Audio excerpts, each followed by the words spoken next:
Voilà. La présentation est enregistrée. Il y a un canal YouTube du PEPR où vous pourrez visionner à volonté ce webinaire, également les webinaires des autres projets ciblés. Voilà, les liens seront à la fin de cette présentation. Deuxième point, donc un grand merci pour votre participation aujourd'hui. Je vois qu'on a 30 personnes connectées pour l'instant. Donc un grand merci par avance pour votre intérêt. Et troisième petit point avant de commencer dans le vif du sujet, une petite présentation des deux coordinateurs du projet. Donc, mon nom est Bruno Locatelli, je suis chercheur en sciences de l'environnement au CIRAD, dans l'unité de recherche Forêt et Société. Je travaille sur des questions d'adaptation au changement climatique, de services écosystémiques et de solutions fondées sur la nature avec une approche interdisciplinaire. Je vais laisser Georges se présenter. Donc, Georges Künzler, moi je suis chercheur à INRAE ou l'ESSEM à Grenoble et je travaille principalement sur des questions d'impact du changement climatique sur la dynamique des forêts de montagne et de manière un peu plus générale des forêts à plus large échelle. Voilà. Le webinaire d'aujourd'hui aura deux objectifs. Le premier, c'est de vous présenter en détail le contenu de ce projet. Et le deuxième, ce sera de discuter ensemble de ce que vous pensez du projet, mais également de vos contributions à ce projet. Donc, ce projet est l'un des 5 projets ciblés du PEPR Forest. Donc, pour ceux d'entre vous qui ne connaissent pas le PEPR Forest, je voudrais inviter Christophe Plomion ou Arnaud Sergent à nous donner une présentation brève du PEPR. Ouais, bon, je peux commencer. Arnaud, tu poursuis si j'ai loupé des choses. Bonjour à tous et bonjour à toutes. Bon, pour moi, ce qu'il faut bien comprendre, c'est quand même c'est que le projet Forest, donc c'est un PEPR dirigé avec une lettre de mission envoyée par l'État en début d'année 23. C'est un programme de recherche, donc il a en gros 4 fonctions, quoi. Il va fédérer, on l'espère, et structurer une recherche qui est intégrée sur les socio-écosystèmes forestiers. Vous verrez hein, l'approche, les notions de socio-écosystème, comment elles sont développées dans ce projet ciblé en particulier, mais elles le sont très fortement dans les autres. Donc ça, c'est la première chose. La deuxième valence, c'est renforcer les capacités de formation initiale et continue. Ce qu'on souhaite faire, troisièmement, c'est vraiment promouvoir l'interdisciplinarité hein, pour qu'il y ait plusieurs regards qui se croisent sur les enjeux très, très importants sur cet objet. Ouais, entre parenthèses, c'est un des seuls, à ma connaissance, PEPR qui est centré sur vraiment un objet particulier, la forêt, les forêts, le socio-écosystème forestier. Donc, promouvoir l'interdisciplinarité et aussi la co-construction des actions de recherche avec des porteurs d'enjeux, donc pour opérer un transfert des connaissances. Puis le quatrième volet, c'est co-construire des trajectoires innovantes de recherche, innovantes de gestion. Bon, nous, on propose, on teste et on peut effectivement après co-construire avec les porteurs d'enjeux pour faire de la restauration, du renouvellement, de la conservation des forêts, alors toujours tempérées et tropicales, hein, puisque c'est 2 types de forêts qui sont considérés dans le PEPR. Donc la façon dont on a construit, façonné le projet, c'est d'avoir déjà une boussole scientifique. Hein. Vous avez les 4 défis scientifiques qui sont des priorités qu'un groupe de pilotage d'une dizaine de scientifiques voilà, ont mis sur la table il y a plus d'un an. Et puis cette boussole, on l'incarne à la fois par des projets ciblés. Bon, il y en a 5. Hein. Vous pouvez découvrir les titres et les pilotes. 5 projets ciblés, donc là, pour le coup, qui répondent très fortement à la lettre de mission de l'État. Ils seront complétés par 2 vagues d'appels à projets ouverts qui suivront l'implémentation des projets ciblés. Arnaud, tu complètes? Oui, bonjour à tous. Je suis Arnaud Sergent. Pour ceux qui ne me connaissent pas, moi je suis à Bordeaux aussi, mais à l'unité de recherche ETIS. Et moi je suis chercheur en sciences politiques. Et donc on copilote avec Christophe ce PEPR et avec les collègues du CNRS et du CIRAD. Donc effectivement, les projets ciblés, là, celui qui va vous être présenté, c'est un maillon très important. Et c'est aussi quelque chose de très nouveau en fait qu'on n'a jamais fait. Et donc on remercie beaucoup Georges et Bruno pour, vous allez voir, l'accompagnement qu'ils essayent de faire en toute rigueur et très dynamique pour essayer de vous embarquer dans ce PC. Donc la proposition qui est faite, elle est effectivement, comme ce sont des projets ciblés, hein, il y a bien l'idée d'avoir par définition un ciblage, hein, donc ça ne couvre pas tout et l'ensemble des enjeux scientifiques. Ces projets ciblés couvrent un nombre, enfin des questions scientifiques limitées et ciblées, on en est bien conscient.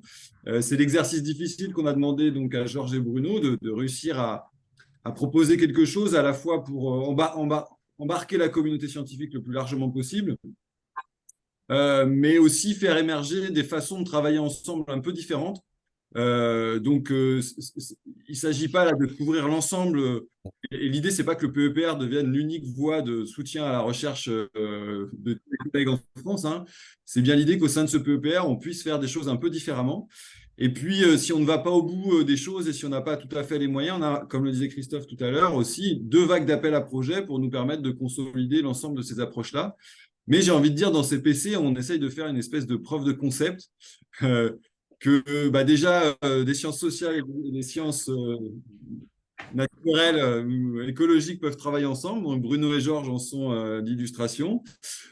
Et donc, voilà, c'est un vrai défi de construire ces PC, on en est conscient.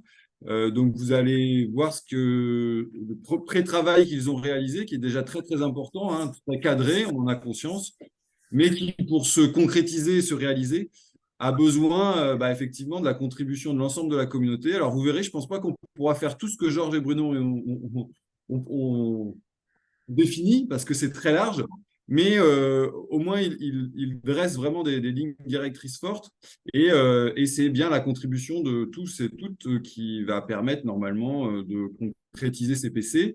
Et encore une fois, ces PC sont des premières briques, hein. Nous avons ensuite des appels à projets pour venir les consolider. Donc, ces appels à projets seront lancés d'ici 1 an et demi, on va dire 1 an et demi pour le premier et 3 à 4 ans pour le second. Donc, on s'engage effectivement aussi sur une durée de long terme. Voilà, mais je me tais et je laisse la parole à Bruno et à Georges pour continuer. Et n'hésitez pas, s'il y a des besoins de compréhension, il y aura Christophe ou moi qui sommes là pour apporter sur la partie générique PEPR, on va dire. Eh bien, merci beaucoup Christophe et Arnaud pour cette présentation du PEPR et les points de précision sur le fonctionnement et l'idée de ces projets ciblés. On reviendra sur ces points en fin de présentation avant de commencer la discussion. Donc maintenant j'invite Georges à commencer à présenter le PC. Ok, donc notre présentation elle va vraiment se focaliser sur ce PC1 là qui a l'acronyme RégiAdapt. Donc, alors pour commencer, avec Bruno, on voudrait remercier les personnes qu'on a déjà sollicitées pour nous aider dans l'écriture et la réflexion sur le texte qu'on vous a distribué dans l'email là, qui sera aussi disponible sur le site web du PEPR. Donc en particulier Lisa Laurent, Isabelle Maréchaux et Xavier Morin qui sont plus impliqués dans la tâche 1. Alors, vous verrez ce que c'est les tâches 1, 2, 3 après. Sandrine Alain, Arthur Perroton pour la tâche 3 et Laurent Bergès, Julie Gauzère, Catherine Collet et Ophélie Ronce pour la tâche 2. Bon, après on les a rattachés à des tâches, mais c'est pas hyper sectorisé hein, comme approche. Là, ils nous ont aidés sur l'ensemble du projet. Voilà. Donc, en fait, quand on a commencé à travailler avec Bruno sur ce projet ciblé, on est parti sur la question générale qui nous avait été donnée de l'adaptation des forêts au changement climatique, et on a très rapidement décidé de se focaliser sur les phases de renouvellement forestier, parce que c'est des phases qui sont assez clés en termes de qu'est-ce que la sylviculture et comment vont changer les forêts. Déjà, premièrement, toutes ces phases de renouvellement, de régénération, elles vont être complètement bouleversées par le changement climatique en cours. Et c'est aussi à la fois un outil pour adapter les forêts au changement futur. Donc elles sont aussi très très dépendantes des types de management. Et c'est ça qui va déterminer dans l'ensemble largement la nature des forêts qu'on aura dans le futur en France. C'est aussi un objet, le renouvellement, qui a un grand intérêt pour les pouvoirs publics. Donc on a bien vu récemment, il y a eu beaucoup d'investissements avec le plan de relance, par exemple, sur toutes les actions de renouvellement forestier. Il y a aussi eu récemment un rapport sur comment organiser le renouvellement des forêts jusqu'en 2030. Donc c'est quelque chose qui est très important à la fois pour les pouvoirs publics et les gestionnaires. Ça a été bien identifié. C'est aussi quelque chose une thématique qui est vraiment remontée récemment dans le grand public et qui a été vraiment présentée de manière importante. Je ne sais pas si vous avez suivi, il y a eu une série d'articles, une espèce d'hors-série du Monde sur l'adaptation des forêts au changement climatique. Et la plupart de ces articles, en fait, d'une manière ou d'une autre, étaient directement connectés à des questions de renouvellement. Est-ce qu'on va introduire des nouvelles espèces? Comment est-ce qu'on peut gérer le projet îlot d'avenir de l'ONF, les questions de fourniture de plants et de graines? Voilà. Donc, en fait, dans ce projet, on a décidé de se concentrer sur les questions de renouvellement sur 3 grands types de processus. Le renouvellement d'une forêt suite à une perturbation de différents types, une perturbation naturelle. Le renouvellement suite à des actions de gestion, donc les coupes de renouvellement classiques, et c'est ce qui est fait après. Et enfin, on a aussi ouvert principalement parce que c'est important en France, mais c'est aussi très très important en tropical, et le PEPR a aussi l'ambition de couvrir le monde tropical. Tout ce qui est les questions de recolonisation d'anciennes terres agricoles. Voilà, et donc en fait, la question auquel on veut s'intéresser, c'est quels sont les chemins de renouvellement qui sont possibles à partir de ces 3 situations initiales.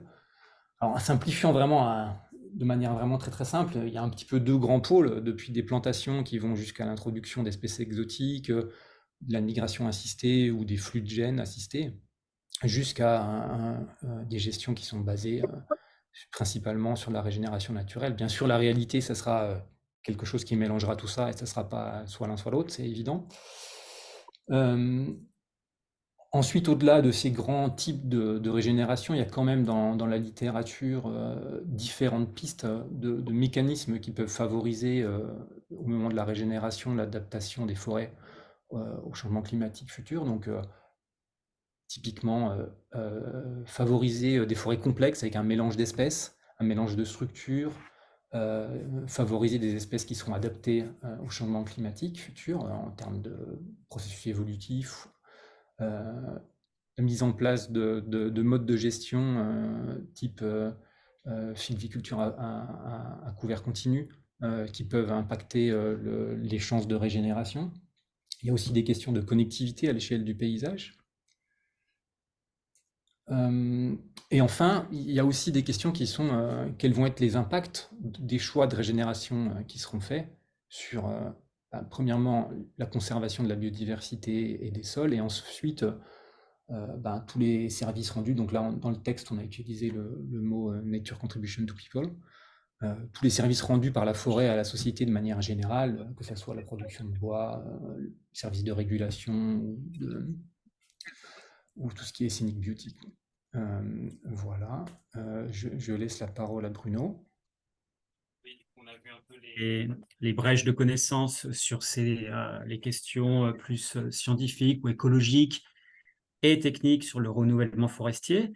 Mais bon, il faut reconnaître que le renouvellement forestier, ce n'est pas seulement quelque chose qui concerne les écologues ou les gestionnaires forestiers, c'est une question qui a une portée beaucoup plus grande. Donc le renouvellement forestier est un objet politique avec des implications socio-économiques. Donc on propose également d'aborder ces brèches de connaissances sur, par exemple, les impacts des trajectoires de renouvellement sur la société en général. On a vu dans la diapositive précédente que les choix qui étaient faits avaient des implications pour les services écosystémiques ou les NCB, comme on utilise cette terminologie. Et donc, ça signifie qu'il y a des implications pour des acteurs et des secteurs de la société. Ensuite, il y a également des brèches de connaissances sur la gouvernance de ce renouvellement forestier par différents acteurs publics et privés, et également comment les politiques influencent ces trajectoires. Donc, à partir de cette analyse préliminaire des brèches de connaissances sur le renouvellement forestier, donc diapositive suivante, nous avons proposé d'organiser les différentes questions de recherche autour de ces 3 cercles que vous avez peut-être déjà vus, donc 3 cercles de types de connaissances qu'il sont nécessaires de générer dans des processus de recherche interdisciplinaires ou transdisciplinaires. Donc, nous avons des questions sur le système, enfin des connaissances sur le système qu'il est nécessaire de générer. Donc, on veut savoir quelle est la situation. Des connaissances sur l'objectif ou la cible, donc à gauche, pour essayer de voir quelle pourrait être la situation. Et également des connaissances sur la transformation, donc comment se déplacer vers une situation désirable. Donc, on a réfléchi à ces 3 types de connaissances nécessaires et en reconnaissant leurs interactions. Et nous avons proposé donc 3 tâches de recherche. Elles ne collent pas exactement avec ces 3 cercles, mais ce n'est pas important à ce niveau-là. Mais donc, nous avons organisé le projet en une première tâche qui concerne l'écologie, une deuxième, la gestion du renouvellement, et la troisième, la gouvernance. Donc, à partir de maintenant, nous allons rentrer dans le détail de ces 3 tâches. Je redonne la parole à Georges. Donc, sur la première tâche, donc, qui est vraiment un objectif d'améliorer nos connaissances sur les processus de régénération, on l'a structuré en 3 points. La nécessité de mettre en place des réseaux d'observation qui soient partagés et communs à l'échelle française sur ces processus de régénération. Euh, Ensuite, la nécessité de mettre en place des expérimentations qui soient aussi partagées pour pouvoir tester des facteurs qui contrôlent la régénération. Et enfin, les questions de modélisation et comment améliorer les modèles et la représentation de la régénération dans ces modèles. Donc oui, j'ai mis cette petite figure à droite là, juste pour donner un peu une idée de qu'est-ce qu'on entend par phase de renouvellement. Ce qu'on essaye de couvrir, c'est depuis la production de graines, de la floraison jusqu'à la production de graines, jusqu'au recrutement d'un individu au-delà du stade de précomptage, donc typiquement 17,5 ou voilà, l'arrivée d'un individu au-delà du stade de précomptage. Voilà. Donc, alors, pour la première tâche, ben, la motivation, ça part du constat qu'en fait, il n'y a pas à l'échelle française de réseau d'observation des processus de régénération qui soit structuré. Il y a plein d'initiatives différentes, mais elles sont pas, il n'y a pas eu d'effort de restructuration de tout ça en un réseau partagé. Donc le premier objectif, c'est de construire un réseau, bien sûr en partant de l'existant, hein, on va pas faire comme s'il n'y avait rien du tout. Et en essayant de se focaliser dans le suivi sur les contraintes abiotiques qui contrôlent la régénération et les contraintes biotiques, alors qui sont nombreuses, j'en parlerai plus dans la tâche 3. Les processus génétiques, et enfin, un point qui est vraiment, à mon avis, largement sous-étudié, c'est tout ce qui est les processus de fécondité, production de graines, pour lesquels on a vraiment très très peu de réseaux structurés et qui est pourtant assez clé à la fois pour la régénération naturelle, mais aussi pour des questions de production de plants. Alors, et ce qui sera important, ce sera d'articuler ce réseau avec les réseaux de l'inventaire forestier, sachant que l'inventaire forestier a commencé à rajouter des protocoles de suivi sur la régénération depuis très peu de temps. Donc, ils vont apporter plus d'informations que ce qui était disponible jusqu'ici dans les mesures de l'inventaire. Donc, ça, c'est très, très intéressant pour nous. Bien sûr, c'est un réseau à très large échelle, donc ils ne peuvent pas rentrer dans les processus fins. Donc, la question, ça sera l'articulation de ce réseau et comment est-ce qu'on peut mutualiser les données dans les analyses. Voilà. Ensuite, la deuxième idée qu'on a voulu développer, c'est que l'observation, ça ne permet pas de tout décorréler, et en particulier, si on veut mieux comprendre certains processus, l'expérimentation, ça permet de décorréler les choses.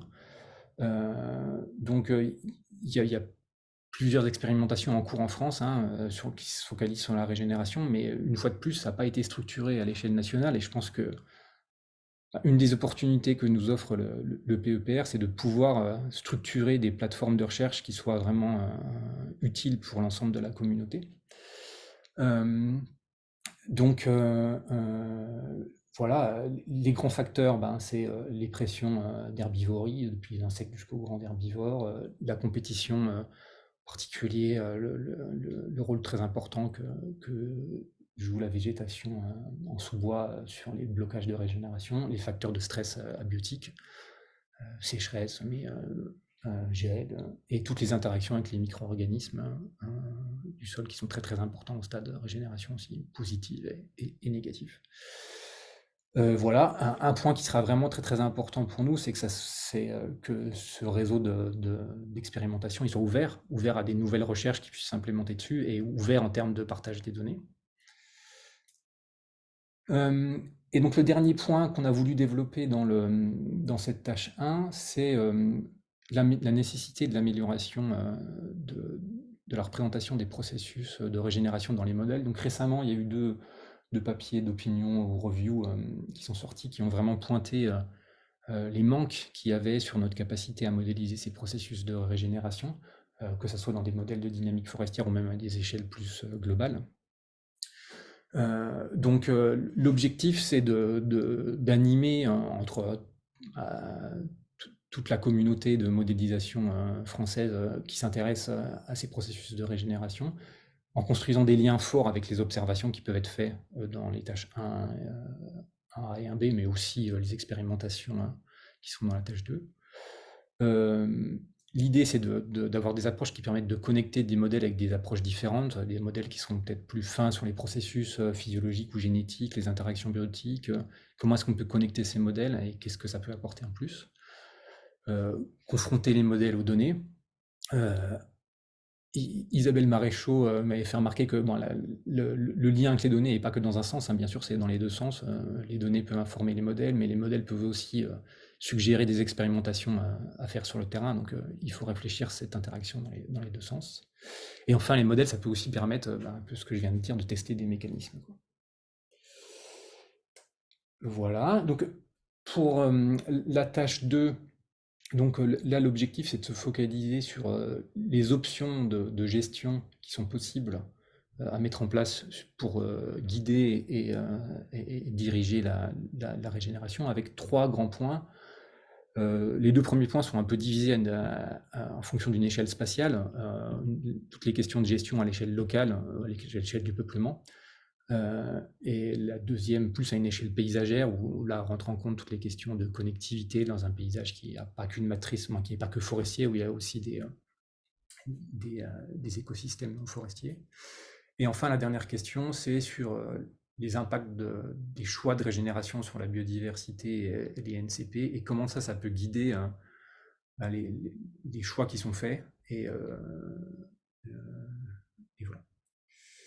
Donc, alors pour la première partie sur la gestion à l'échelle locale, je pense les 3 grands points qui sont à explorer, c'est toutes les propositions d'essayer de favoriser des mélanges d'espèces, des structures fonctionnelles et des structures du peuplement plus complexes qui pourraient favoriser une plus forte adaptation au changement climatique et une plus forte résilience. Parce qu'en fait, la mise en place de ces forêts plus diverses se joue largement au stade renouvellement.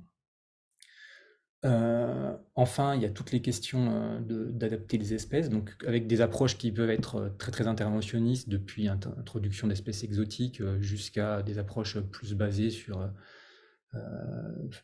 flux de gènes assistés. Comment est-ce que ça peut favoriser l'adaptation, ou même sans flux de gènes assistés, les méthodes de gestion qui pourraient favoriser des processus évolutifs plus rapides. Et enfin, tout ça, c'est des grandes idées de recherche, mais il y a quand même la question de la mise en place technique de tout ça, et c'est Catherine Collet qui a pas mal insisté sur la nécessité de aussi réfléchir aux enjeux techniques de la mise en place de ces scénarios de gestion. On ne peut pas juste s'arrêter à réfléchir à des processus écologiques qu'on veut manipuler. Il y a la question de est-ce que c'est faisable pratiquement et quelles sont les contraintes qui vont limiter ça. Donc l'objectif, c'est de développer des expérimentations qui pourraient tester ces différentes méthodes de gestion. Clairement, il y a un enjeu là à essayer de connecter ces expérimentations avec tous les travaux qui sont engagés par les gestionnaires déjà. J'en ai cité quelques-uns depuis les îles d'avenir de l'ONF, mais essayer de faire un pont entre ces approches où les gestionnaires ont déjà commencé à implémenter des gestions et la recherche qu'on peut développer. Voilà. Ensuite, à l'échelle paysagère, en fait, je pense qu'une des grandes questions qui se posent, c'est que l'adaptation, elle va quand même être directement liée aux capacités de dispersion et de connectivité dans les paysages, que ce soit pour une migration naturelle, mais même si on se pose des questions de flux de gènes assistés ou migration assistée, on ne va pas remplacer toutes les forêts dans un paysage, c'est totalement irréaliste. Donc il va se poser des questions de quelles vont être les interactions entre les éléments qu'on apporte par la gestion dans ces paysages et les écosystèmes autour, quels sont les flux de gènes ou les flux d'espèces qui vont avoir lieu. Et donc, en gros, comment est-ce que tous ces processus de gestion locale s'intègrent dans un paysage plus large et comment se fait la connectivité? Donc là, on envisage une connexion assez forte avec les Living Labs qui seront développés dans le projet ciblé 4 pour se focaliser sur des paysages un peu distincts qui représentent un peu des écosystèmes et des situations un peu typiques en France et diverses, et mettre en place des observations et des expérimentations pour tester ces processus. Et donc le dernier point, c'est essayer d'évaluer les impacts de ces choix d'itinéraires de renouvellement, en premier sur la biodiversité. Alors, je précise juste, on a bien conservé biodiversité séparée par rapport à NCP, il y a un petit peu des débats là-dessus, mais bon, en général, c'est considéré que ce n'est pas un service ou une nature contribution to people, la biodiversité, c'est plutôt un support de tout ça. Et c'était aussi important pour nous de faire ressortir ce point-là de manière spécifique. Et donc là, ce qu'on espère mobiliser, c'est à la fois des analyses sur le court terme pour essayer de comprendre quels sont les impacts des itinéraires de renouvellement sur la biodiversité à court terme, mais aussi sur le long terme avec des approches plus d'écologie historique. Et donc, c'est pour ça qu'on a demandé à Laurent Bergès, qui travaille beaucoup sur ces approches d'écologie historique, de participer aussi dans le montage du projet. Et enfin, mieux comprendre l'impact que ça va avoir sur différents services, que ce soit production de bois ou tout ce qui est service régulation et recreational value. Et enfin, essayer de réfléchir aux méthodes qui permettent d'évaluer ces différents impacts et leur balance, et quelles sont les limites aussi technologiques qui vont faire que peut-être l'optimum ne sera pas possible. Et donc ça, une fois de plus, on pense que ça peut se développer principalement en lien avec les Living Labs, en connectant des approches d'observation, de gestion actuelle et passée, et de modélisation. Voilà, donc je vais laisser la parole à Bruno pour la tâche 3. Bien, merci. Donc, comme je le disais tout à l'heure, nous avons une tâche 3 sur la gouvernance de ce renouvellement. Donc ici, avec une approche qui est clairement à l'échelle des socio-écosystèmes, donc approche interdisciplinaire, vous verrez également transdisciplinaire. Donc nous proposons d'organiser la tâche autour de 3 sous-tâches. La première sur les acteurs du renouvellement. La deuxième sur l'économie politique, des processus de décision sur le renouvellement. Et une troisième sur la gouvernance anticipatrice. Donc, slide suivante. Voilà. Donc, pourquoi s'intéresser aux acteurs? Parce qu'en fait, on ne sait pas toujours bien qui sont les acteurs de ce renouvellement. On n'a pas toujours une figure unique, une figure d'un gestionnaire unique qui prendrait des décisions sur le renouvellement de sa forêt. Donc, on a un certain nombre d'acteurs directs de la gestion, mais aussi des acteurs indirects. Donc, on pense qu'en fait, il est important, dans une diversité de cas d'études, de s'intéresser à l'identification et l'analyse de ces acteurs, donc qui interviennent directement ou indirectement dans la gouvernance de ce renouvellement. Ça peut être des acteurs qui influencent les décisions ou qui sont affectés par ces décisions. et aussi des acteurs qui ont des perceptions différentes, des valeurs différentes. Ce qu'ils attendent de la forêt n'est pas la même chose, mais également des connaissances différentes sur le renouvellement. Donc, on a vraiment pensé qu'il était intéressant d'avoir un peu un état des lieux de cette diversité des acteurs dans plusieurs cas d'études. Il est intéressant également de comprendre comment ces acteurs interagissent en termes, par exemple, de collaboration, éventuellement de conflit. Et on imagine qu'avec cette analyse, on peut arriver à identifier des archétypes ou des cas typiques d'arènes d'action autour du renouvellement. Donc, ça peut être, par exemple, représenté sous la forme d'un réseau, avec une composition typique et des configurations, c'est-à-dire, par exemple, une configuration polycentrique ou une configuration hiérarchique. Donc, on imagine qu'il est possible d'identifier ces archétypes d'arènes d'action. Diapo suivante. Ensuite, une fois que les acteurs sont identifiés, il est intéressant de se plonger sur les décisions, les processus de décision et l'économie politique qui est autour de ça. Donc ici, on met vraiment l'accent sur le fait que le renouvellement forestier, c'est quelque chose de politique et de politisé, pardon, en français, oui, parce que j'ai une syllabe de moins qu'en anglais, politisé. Donc, en fait, on a différents acteurs qui interagissent dans ces prises de décision. Donc, des interactions politiques, mais des interactions aussi qui peuvent placer l'objet renouvellement forestier comme politisé, c'est-à-dire qu'on va renforcer cette dimension politique. Donc, ceci peut mener à des tensions et des conflits du fait qu'il y a des compromis autour du renouvellement. Donc, ce sont des objets d'études intéressants. D'autres objets d'études concernent les leviers ou les barrières pour des processus collectifs de décision, pour une coordination à l'échelle du paysage. Et en particulier, on voudrait savoir comment les politiques actuelles ou futures jouent ce rôle de levier ou de barrière. Alors, dans les tâches qui nous semblent intéressantes, des tâches de recherche, il y aurait une analyse historique des décisions des processus de décision sur le renouvellement, en particulier pour mettre en évidence, par exemple, des dépendances de sentiers, c'est-à-dire que nos décisions actuelles sont contraintes par les décisions qu'on a prises antérieurement. On a limité les options disponibles, ou alors on s'est enfermé dans un chemin technique, un itinéraire technique qu'on va suivre pour des questions cognitives ou des questions quelquefois très concrètes, très matérielles. Et finalement, en fait, un point également dans l'étude de cette économie politique, un point intéressant, c'est le rôle des chercheurs ou du monde académique et des interactions entre le monde académique et le monde non académique. Ça pourrait faire l'objet de science studies qui seraient sur ces interactions en termes de coproduction de connaissances. Diapo suivante.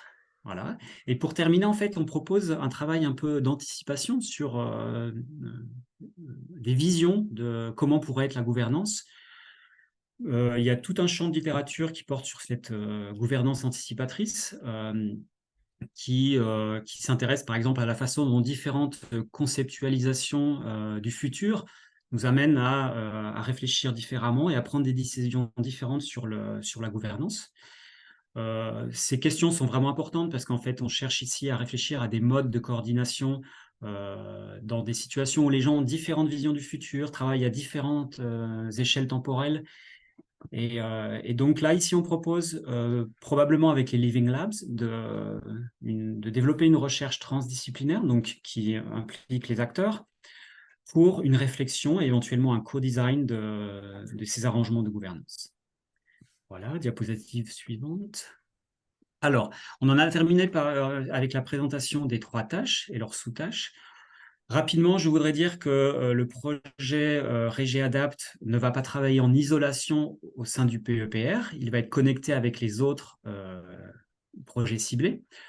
Par exemple, avec le 2, puisque dans le projet RégéAdapt, nous voulons voir comment le renouvellement forestier va avoir des implications sur la résilience des futures forêts. Et le projet ciblé 2, sur les multirisques, travaille exactement sur ces questions. Donc, comment évaluer la vulnérabilité ou la résilience des forêts. Donc, des interactions à double sens très importantes avec le projet numéro 2, mais également avec le 3, puisqu'on va parler de monitoring ensemble, avec le 4, puisqu'on va parler de Living Labs, on va également faire de la prospective, et puis avec le 5, pour toutes les tâches en termes de gestion de données. Voilà, diapositive suivante. Alors, après cette présentation du projet et de ses interactions avec les autres projets, on va parler un petit peu des expressions d'intérêt. Alors, qu'est-ce que c'est? Vous avez peut-être suivi pour les autres projets ciblés qu'il y a eu un appel à expression d'intérêt. Donc, on voulait rappeler ici la philosophie de ces expressions. Donc, une expression d'intérêt, en fait, c'est une contribution de recherche ou une contribution sous la forme d'une plateforme de recherche, par exemple une base de données, un réseau de sites expérimentaux ou de sites d'observation. Donc, une contribution qui est faite au projet ciblé. Donc, la contribution est alignée avec le projet. Donc, elle travaille par exemple sur le renouvellement forestier et elle se rapproche d'une des tâches que nous avons présentées ou des sous-tâches. Donc, c'est une contribution volontaire au sens où c'est pas un appel à projet de recherche. C'est pas l'appel classique où on va envoyer un projet ficelé avec un budget, etc. Donc, non, c'est pas ça. Ce sont des contributions volontaires avec des idées pour faire avancer le projet. Puisque derrière, il y a une idée de co-design. En fait, ces expressions d'intérêt vont servir à ajuster le projet. Elles vont s'intégrer dans le projet. Par exemple, les prochains ateliers vont dépendre de ces expressions d'intérêt qu'on aura analysées. Et donc, il y aura une discussion avec les gens qui proposent des expressions d'intérêt pour affiner le projet. Comme vous l'avez vu dans la présentation, il y a beaucoup de choses dans ce projet. Certes, on cible une phase particulière qui est la phase de renouvellement forestier, mais on aborde énormément d'aspects autour du renouvellement forestier. Donc, on ne pourra pas tout faire. Ce qu'on pourra faire dépendra de ce qui sera proposé dans ces expressions d'intérêt. Donc voilà, un processus de co-design qui est vraiment important à souligner. Ces expressions d'intérêt aussi ont une dimension structurante. Elles ne sont pas, par exemple, des propositions d'une seule personne. En fait, c'est déjà des gens qui se sont mis ensemble, donc avec une idée aussi également de structurer la communauté autour d'une question, par exemple. Ensuite, il y a une idée de continuité. Les expressions d'intérêt construisent sur le passé, construisent par exemple sur des dispositifs existants ou des réseaux existants. Et elles veulent avoir un effet à longue durée. Et finalement, en termes de contexte, en fait, les expressions d'intérêt, idéalement, travaillent sur plusieurs sites, dans différents contextes, y compris dans les tropiques. Voilà. Donc, une expression d'intérêt, c'est seulement une page. C'est envoyé quand vous pouvez, avant la fin du mois d'octobre. Il y aura plus d'informations dans le document dont l'adresse est ici, mais je vais la rappeler en dernière slide de cette présentation. Donc, regardez ce document, vous verrez tout le détail du projet, la philosophie des expressions d'intérêt et les modalités pour envoyer une expression d'intérêt. Voilà, et la dernière diapo, je crois que c'est la dernière. Et oui. Voilà, donc on a rappelé ici les liens importants et les contacts, donc le contact de Georges et le mien, le document de projet qui décrit donc le document dans le détail, ces slides également, vous pourrez les récupérer sur cette adresse, donc faites une copie d'écran de cette diapo pour avoir les liens disponibles. Je rappelle également le site du PEPR, la chaîne YouTube pour les webinaires et le forum de discussion sur Mattermost. Merci beaucoup. Maintenant, on passe à la discussion. Donc, une discussion avec des apports en termes de vos commentaires sur le projet, votre intérêt pour le projet, des idées d'expression d'intérêt ou dispositifs de recherche qui pourraient alimenter le projet. Et on vous demande juste, quand vous intervenez, de vous présenter en quelques secondes, votre institution, vos sujets d'intérêt. Également, vérifier que votre nom complet apparaît dans Zoom. J'ai regardé, je crois que pour quasiment tout le monde, c'est bon. On peut vous identifier et noter votre nom lorsque vous interviendrez. Merci beaucoup. À vous. À moins que Georges veuille rajouter quelque chose. Non, je pense qu'on pourra préciser dans les questions aussi les expressions d'intérêt. Peut-être un point qui est important, on n'a peut-être pas suffisamment mentionné, mais c'est l'enveloppe budgétaire sur laquelle ça va pouvoir se construire. Et qui donne quand même une indication de ce qui est possible de faire sur les expressions d'intérêt. Donc c'est un budget total de l'ordre de 5 millions d'euros, mais avec 20% de frais de gestion, donc c'est-à-dire 4 millions d'euros réellement pour faire de la recherche. Donc voilà, vous voyez bien qu'on ne va pas pouvoir tout faire. Mais comme l'a dit Bruno, vraiment ce qui nous guide, c'est l'idée que ça puisse être utile à une communauté large et avoir un impact sur le long terme, en termes de plateforme, par exemple. Voilà. Donc, on vous écoute.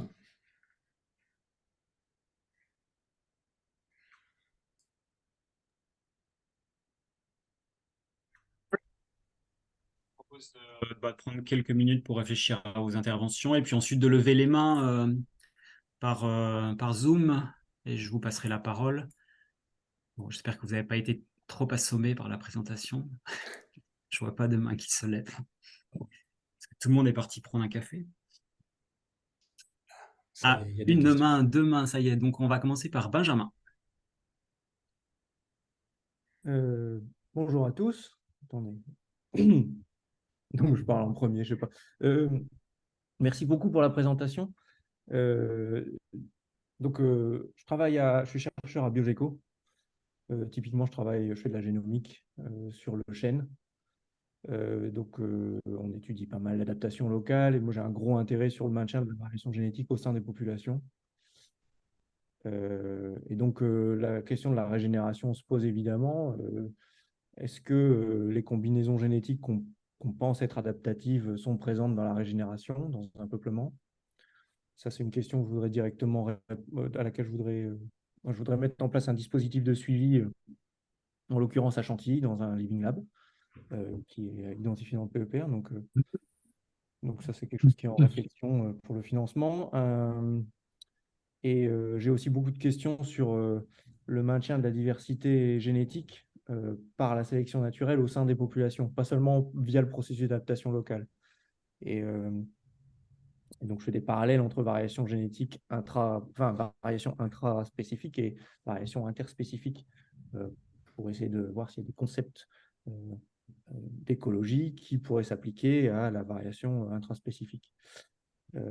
Et donc ça a des conséquences importantes, il me semble, aussi en termes de management, parce que la façon dont on va gérer les forêts va forcément influencer les niveaux de diversité au sein des peuplements. Et à la fois le potentiel adaptatif, mais aussi simplement le fonctionnement en fait, de la population d'un point de vue écologique. Comme par exemple, je ne sais pas moi, sa résistance ou sa résilience à des défis d'origine biotique, par exemple. Qu'est-ce que j'avais noté d'autre comme idée? Ah oui, et je voulais aussi signaler, donc on a un investissement au niveau de l'équipe et via moi à Chantilly. Au niveau de l'équipe, on a aussi un investissement assez fort dans un nouveau projet Horizon Europe qui s'appelle Hop Forest. Et dans ce projet, il y a une tâche qui vise à installer un réseau de Common Garden en Europe et qui s'intéresse au mélange d'espèces dans ces Common Garden et qui inclut les acteurs de la filière pépinière pour favoriser la diversification des forêts.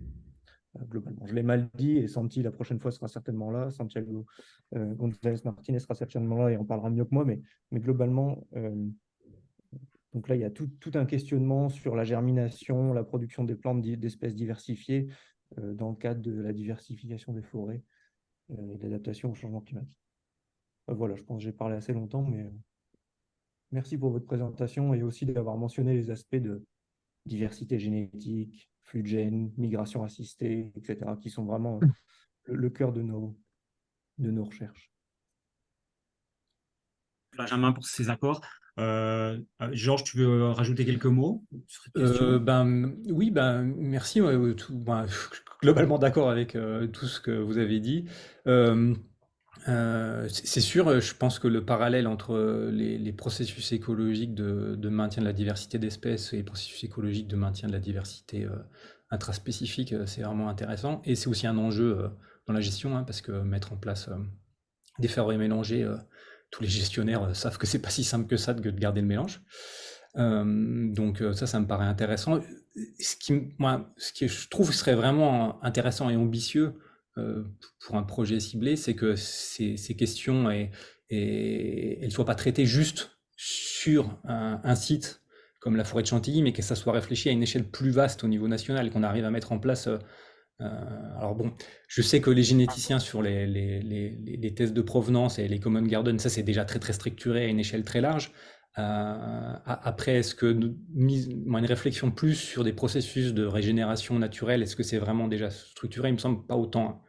Donc je pense que pour moi, le gros intérêt que peut apporter le projet ciblé, c'est d'essayer qu'on arrive à utiliser ce projet ciblé pour construire des plateformes qui soient utiles sur le long terme, quoi. Donc voilà, dans l'ensemble, je trouve que c'est très intéressant. Juste, je pense que c'est important de réfléchir pour construire quelque chose qui soit pas juste sur la forêt de Chantilly, mais à une échelle plus large, quoi. Oui, oui, c'est juste une contribution parmi Oui. d'autres potentielles. J'étais pas... Mais oui, bien sûr, oui, non, je dis pas. Donc, dans ma liste, j'ai Arndt. Oui, oui, merci bien. Donc, tout d'abord, félicitations pour cette présentation-là. C'est un sujet qui me passionne depuis des décades. Je suis enchanté simplement de voir vraiment tel comme, disons, la vision que vous donnez à CPC1. Je pense que c'est très important vraiment avoir cette ouverture de vue et d'essayer vraiment de chercher le lien entre l'écologique, le social, même l'économique, etc. C'est donc très bien.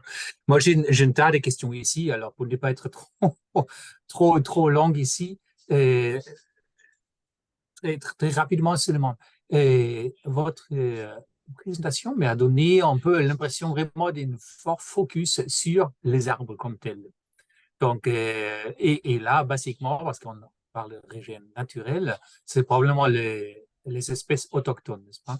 Et simplement, si vous pouvez peut-être faire quelques commentaires, et jusqu'à quel niveau vous prévoyez aussi donc inclure des organismes associés, la question donc des espèces qui ne sont pas nécessairement autochtones, comme le symbiotisante. Et là, on a, juste pour finir, peut-être le lien aussi. Donc, j'ai vu principalement afficher le changement climatique, mais on a aussi d'autres drivers des changements globaux.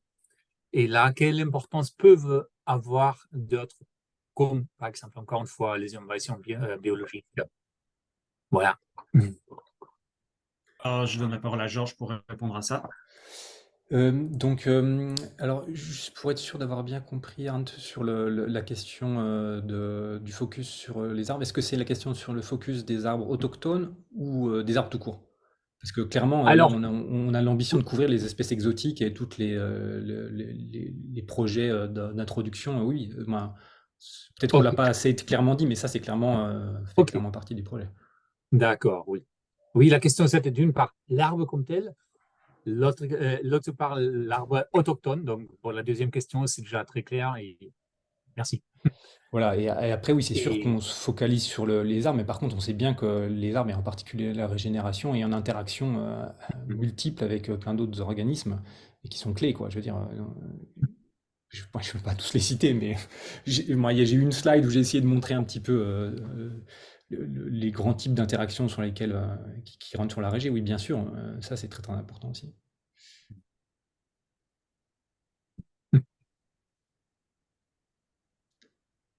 OK. Et Arndt, tu avais d'autres commentaires à faire? Puisque tu as la parole oui, sur mais la pas liste. Et maintenant. d'ailleurs, Vous tu ne avez t'es pas présenté. Ah, pardon, oui. Donc, je suis directeur de recherche à Biogéco, encore quelqu'un ici de Biogéco. Et comme je dis, ça fait longtemps que je travaille sur des questions de régénération naturelle et de forêt, donc avec des projets européens, etc. Merci. Pardon, pardon. C'est pas grave. Donc, dans ma liste, j'ai Yvan.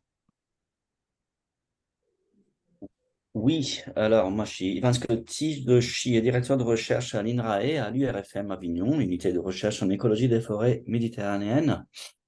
Nous, on travaille sur pas mal des aspects que vous avez cités dans votre exposé, dont je vous remercie, il était très clair, très super structuré. Et donc, nous, je pense qu'au moins, enfin, au moins d'une part, on a des projets en cours dans au moins quelques-unes de sous-tâches de chacune des tâches. Donc, je pense que, voilà, à la fois dans le côté aspect socio-écosystème et à la fois dans le côté plutôt questionnement sur l'impact de la gestion et sur les aspects fécondité et implication des aspects fécondité dans le processus de renouvellement. Donc, voilà, je pense que je suis le seul aujourd'hui de l'IRFM, mais donc les autres suivront, je leur passerai les notes et puis ils regarderont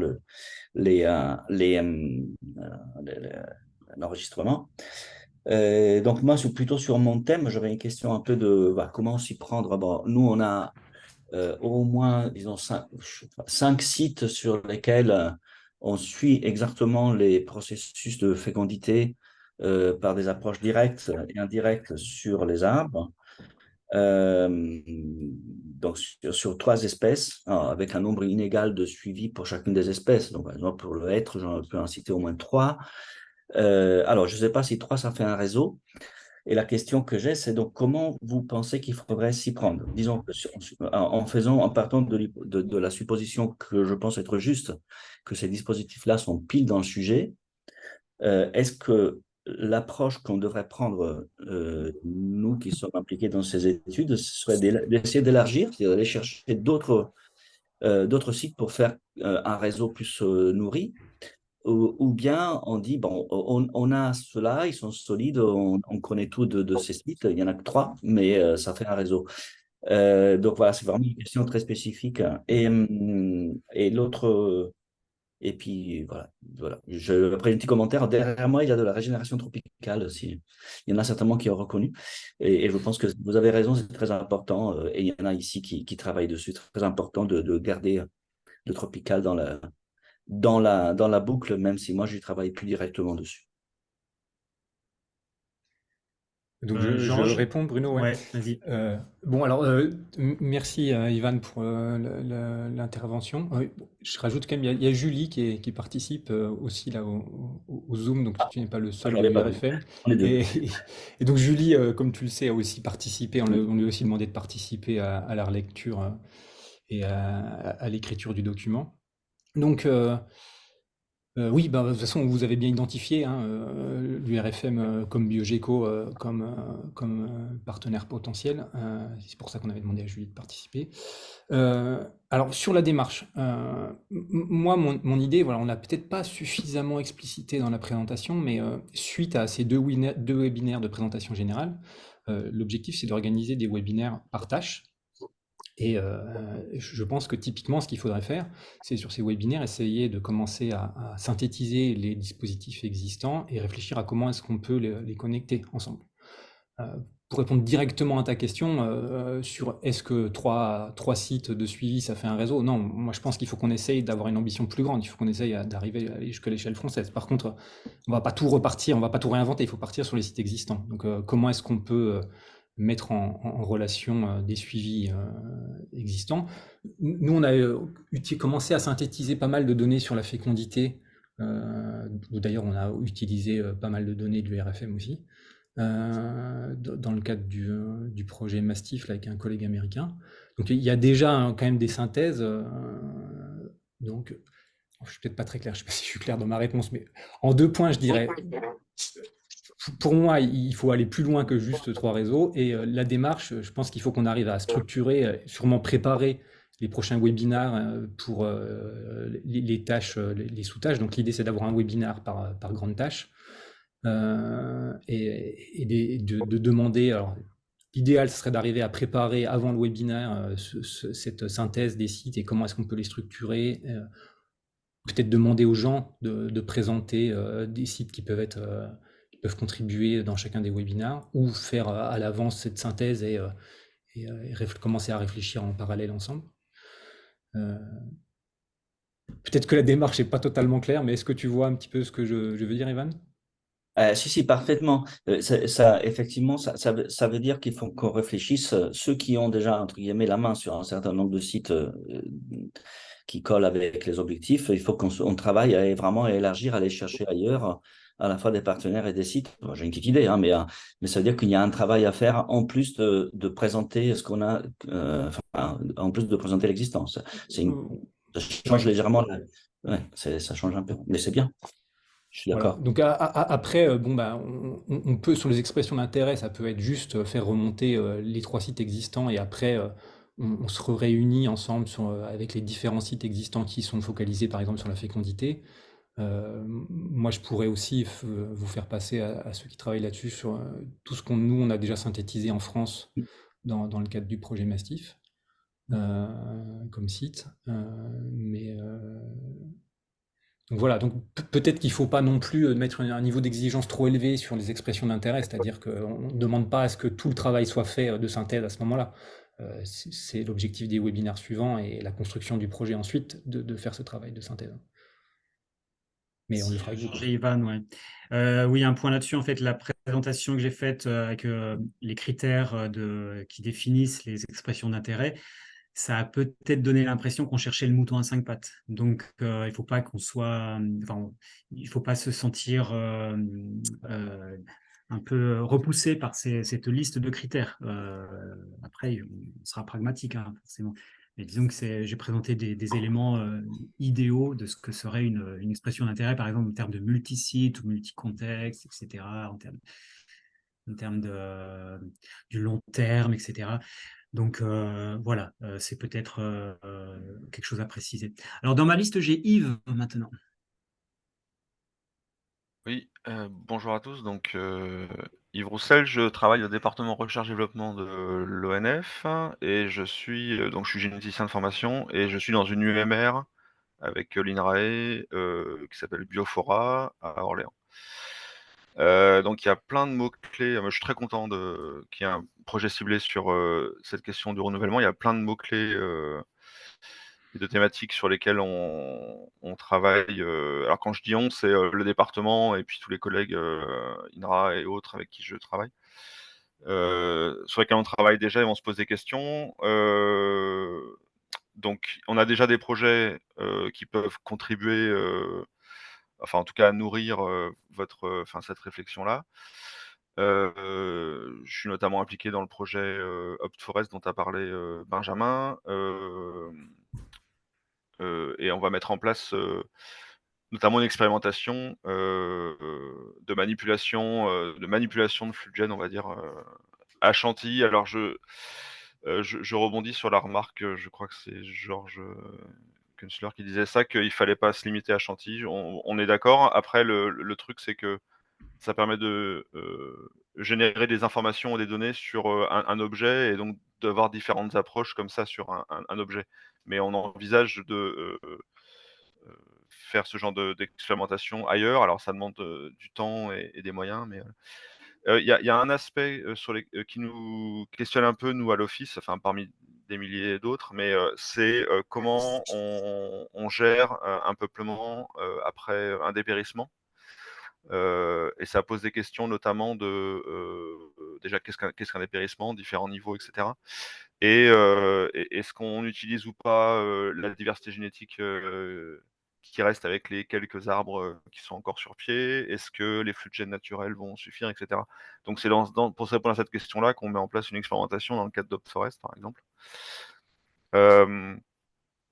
Que dire de plus? Plein de choses, mais je vais essayer d'être court.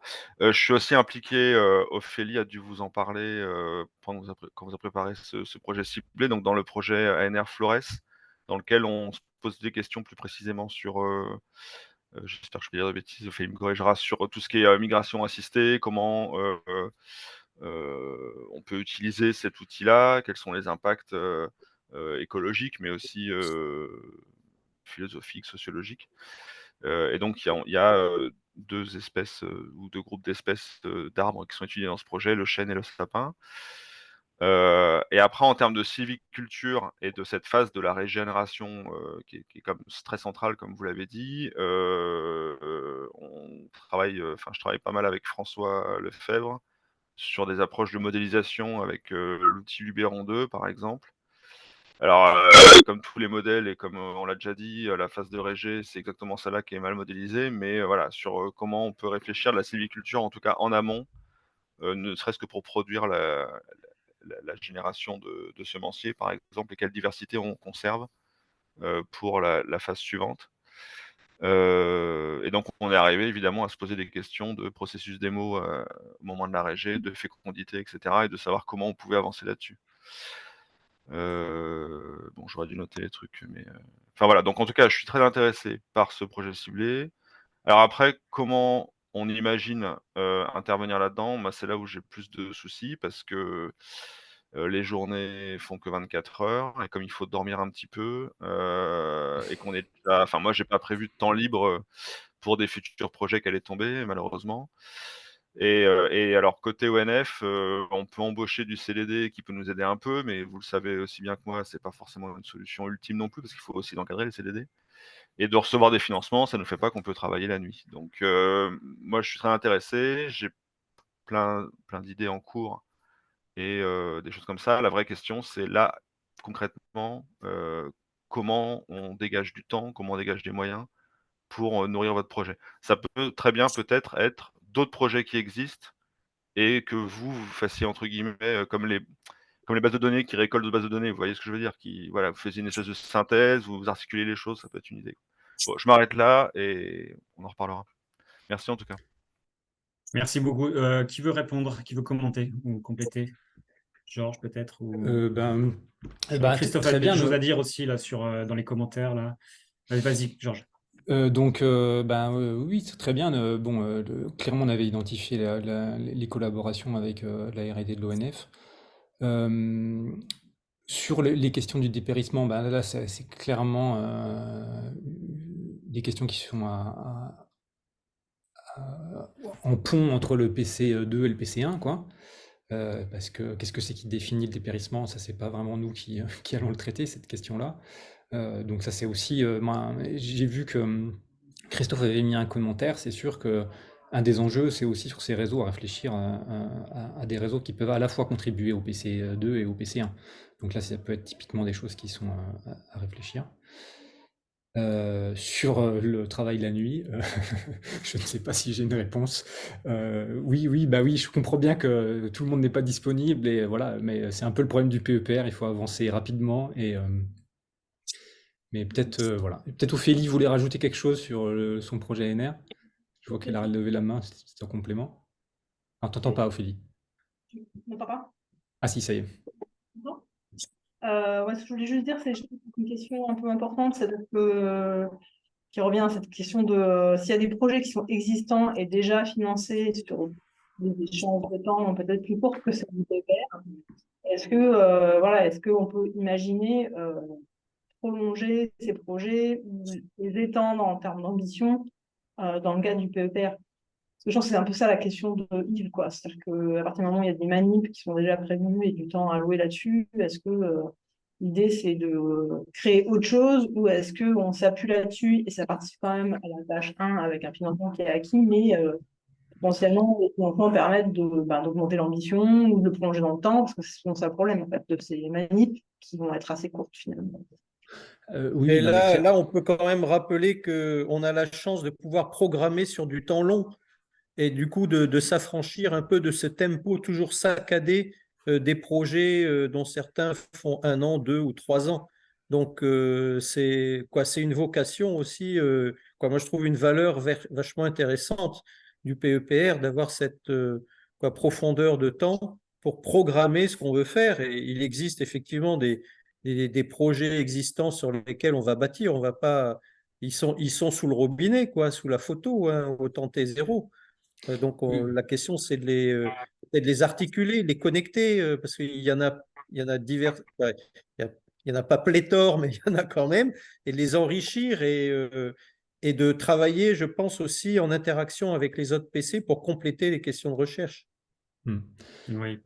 Complètement d'accord, hein, oui. On a essayé de le dire plusieurs fois, peut-être on l'a pas assez dit, mais on va pas partir de rien, on va pas tout repartir de zéro. Donc là, quand je disais il faut lister ce qui existe et se baser là-dessus, c'est pour ça qu'on t'a demandé Ophélie de participer aussi.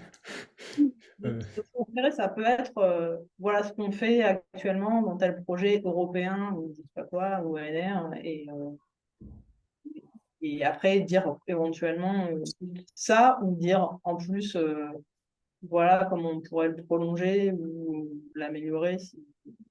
Oui, oui, et je pense qu'il faut qu'il y ait les webinars. L'enjeu, ça sera suivant, ça sera de discuter ben, les différents projets en cours, ce qu'ils ont de commun, comment est-ce qu'on peut les connecter et comment est-ce qu'on peut faire que ça dure plus, ça soit sur des durées plus longues et des échelles spatiales plus longues et plus structurées, quoi.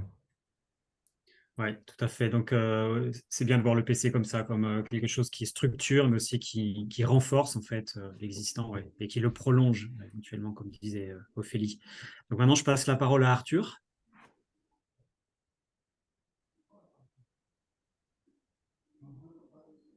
Alors, Arthur, on ne t'entend pas. Ah, je crois que tu as un problème de micro, non? Ok. Est-ce que tu peux aller chercher un autre micro et en attendant, je passe, parce qu'on ne t'entend vraiment pas, quoi. Donc, je passe la parole. Ça ne dérange pas d'aller chercher un micro? Ou alors de trouver un moyen de... Non, non, mais vraiment, on ne t'entend pas. Donc, c'est OK pour toi d'aller chercher un micro et je passe la parole à quelqu'un d'autre entre-temps? Bon, je crois qu'il ne m'entend même pas. Est-ce que vous le voyez bien, là, en fait? Je ne le vois même pas, en fait. Je le vois en tout petit. Si, moi je le vois, mais Mais par je contre, crois oui, on qu'il ne l'entend m'entend pas. pas, en fait, même. Ah, Ah, il écrit, là? non.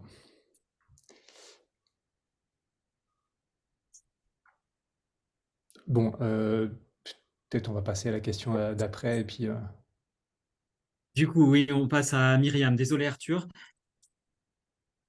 Oui, bonjour, je suis Myriam Hayat, je suis chercheuse aussi à Biogéco, mais je m'intéresse à des questions bon, de génétique de la conservation et des questions d'adaptation des forêts tropicales au changement climatique ou tous les processus génétiques dans les forêts tropicales, le maintien des espèces, la diversification, spéciation, les complexes d'espèces. Et je collabore pas mal avec Niklas Tisklint, qui est quelque part dans un train et aussi dans cette réunion. Et donc, on s'est un petit peu concerté. Et donc, nous, ce qu'on est en train de faire, c'est... donc, on a plusieurs projets en cours, mais entre autres, pour la régénération, on commence à s'intéresser à l'espèce la plus exploitée de Guyane, l'angélique. Il y a eu des projets avant, menés déjà par Ivan, qui a parlé avant, de dynamique de la régénération et aussi de la génétique, mais maintenant on a des marqueurs beaucoup plus puissants, donc on peut aller dans des questions plus profondes, voir quelles sont les distances de dispersion, établir les relations parents-descendants, cousins, deuxième degré de cousins, etc. Peut établir ça beaucoup plus clairement, donc on peut aller plus loin dans la compréhension des processus de quel est le rapport entre sélection au niveau très local, adaptation locale, dispersion. Et donc, pour faire ça, il y a une thèse en cours sur l'angélique. On peut imaginer faire ça sur d'autres espèces. Et il y a plusieurs dispositifs dont je voulais vous parler. Donc, vous connaissez peut-être le réseau d'inventaire en Guyane. Il y a Guyafort, il y a Guyadif, avec à chaque fois une petite dizaine de sites qui sont inventoriés, mais surtout le site de Nourag qui est en forêt un peu dans l'intérieur des terres. Et puis il y a Parakou, qui est un site du CIRAT monitorisé, où il y a énormément de choses qui sont connues. Ces sites sont très intéressants pour tout ce qui est régénération naturelle, mais on ne peut pas y toucher pour faire de la manipulation ou même pour les échantillons. C'est un peu difficile parce qu'on a difficilement le droit de prendre du cambium. On peut aller prendre des feuilles, ça c'est possible. Mais aussi il y a un gradient, donc pour faire simple, de précipitation, mais aussi d'autres facteurs environnementaux. Et nous, on a mis en place aussi des parcelles avec l'ONF qui ont déjà été en partie vues avant. On a une nouvelle à Sparwin. Donc, juste vous dire qu'on commence à travailler sur l'angélique sur 4 dispositifs et que c'est possible de l'étendre à d'autres espèces. Et 2 de ces dispositifs, Parakou et Nourag, sont déjà étudiés pour beaucoup d'autres aspects. Il y a entre autres le projet Understory où Jérôme Chave est coporteur avec Géraldine Desrois, où il regarde la régénération multi-espèces. Donc, ce sont des dispositifs, je pense, qui sont utilisables pour plusieurs questions en relation avec ces PC en tropical. Donc, juste ce commentaire-là, je ne sais pas si Nicolas, il est dans les parages et il veut compléter. Donc, plus un commentaire qu'une question. Nicolas, tu es là? Myriam, est-ce que Nicolas est là, veut rajouter quelque chose? Je ne sais pas s'il peut. Je ne le vois plus dans la liste. Nicolas est là, mais il apparaît avec une sorte de symbole bizarre dans son. Ouais, mais il est en voyage. Il est dans un train, peut-être qu'il arrive. Ah, on a entendu la voix de... On a entendu la voix de Nicolas. Oui, je suis là, mais je suis dans un train avec une connexion très mauvaise. Donc, je suis désolé, ça ne marche pas trop bien. Et je n'ai pas de vidéo. Ok, donc voilà. en tout cas, merci. Oui, bien sûr, on avait bien identifié tous les réseaux en tropical. On a aussi déjà discuté avec Jérôme Chave sur la nécessité de faire des liens avec les réseaux de suivi qui veulent développer dans le PC3 sur les forêts un peu subnaturelles, en tempéré et en tropical. Donc clairement, oui. Voilà, au NURAG, on a aussi toutes les données de production de graines qu'on a déjà utilisé. Donc clairement, oui, bien sûr. Et donc la vraie question que soulèvent toutes ces commentaires, c'est je pense qu'il faudrait vraiment qu'on fasse dans des expressions d'intérêt déjà remonter tous ces réseaux qui peuvent être utilisés, comment on peut les utiliser.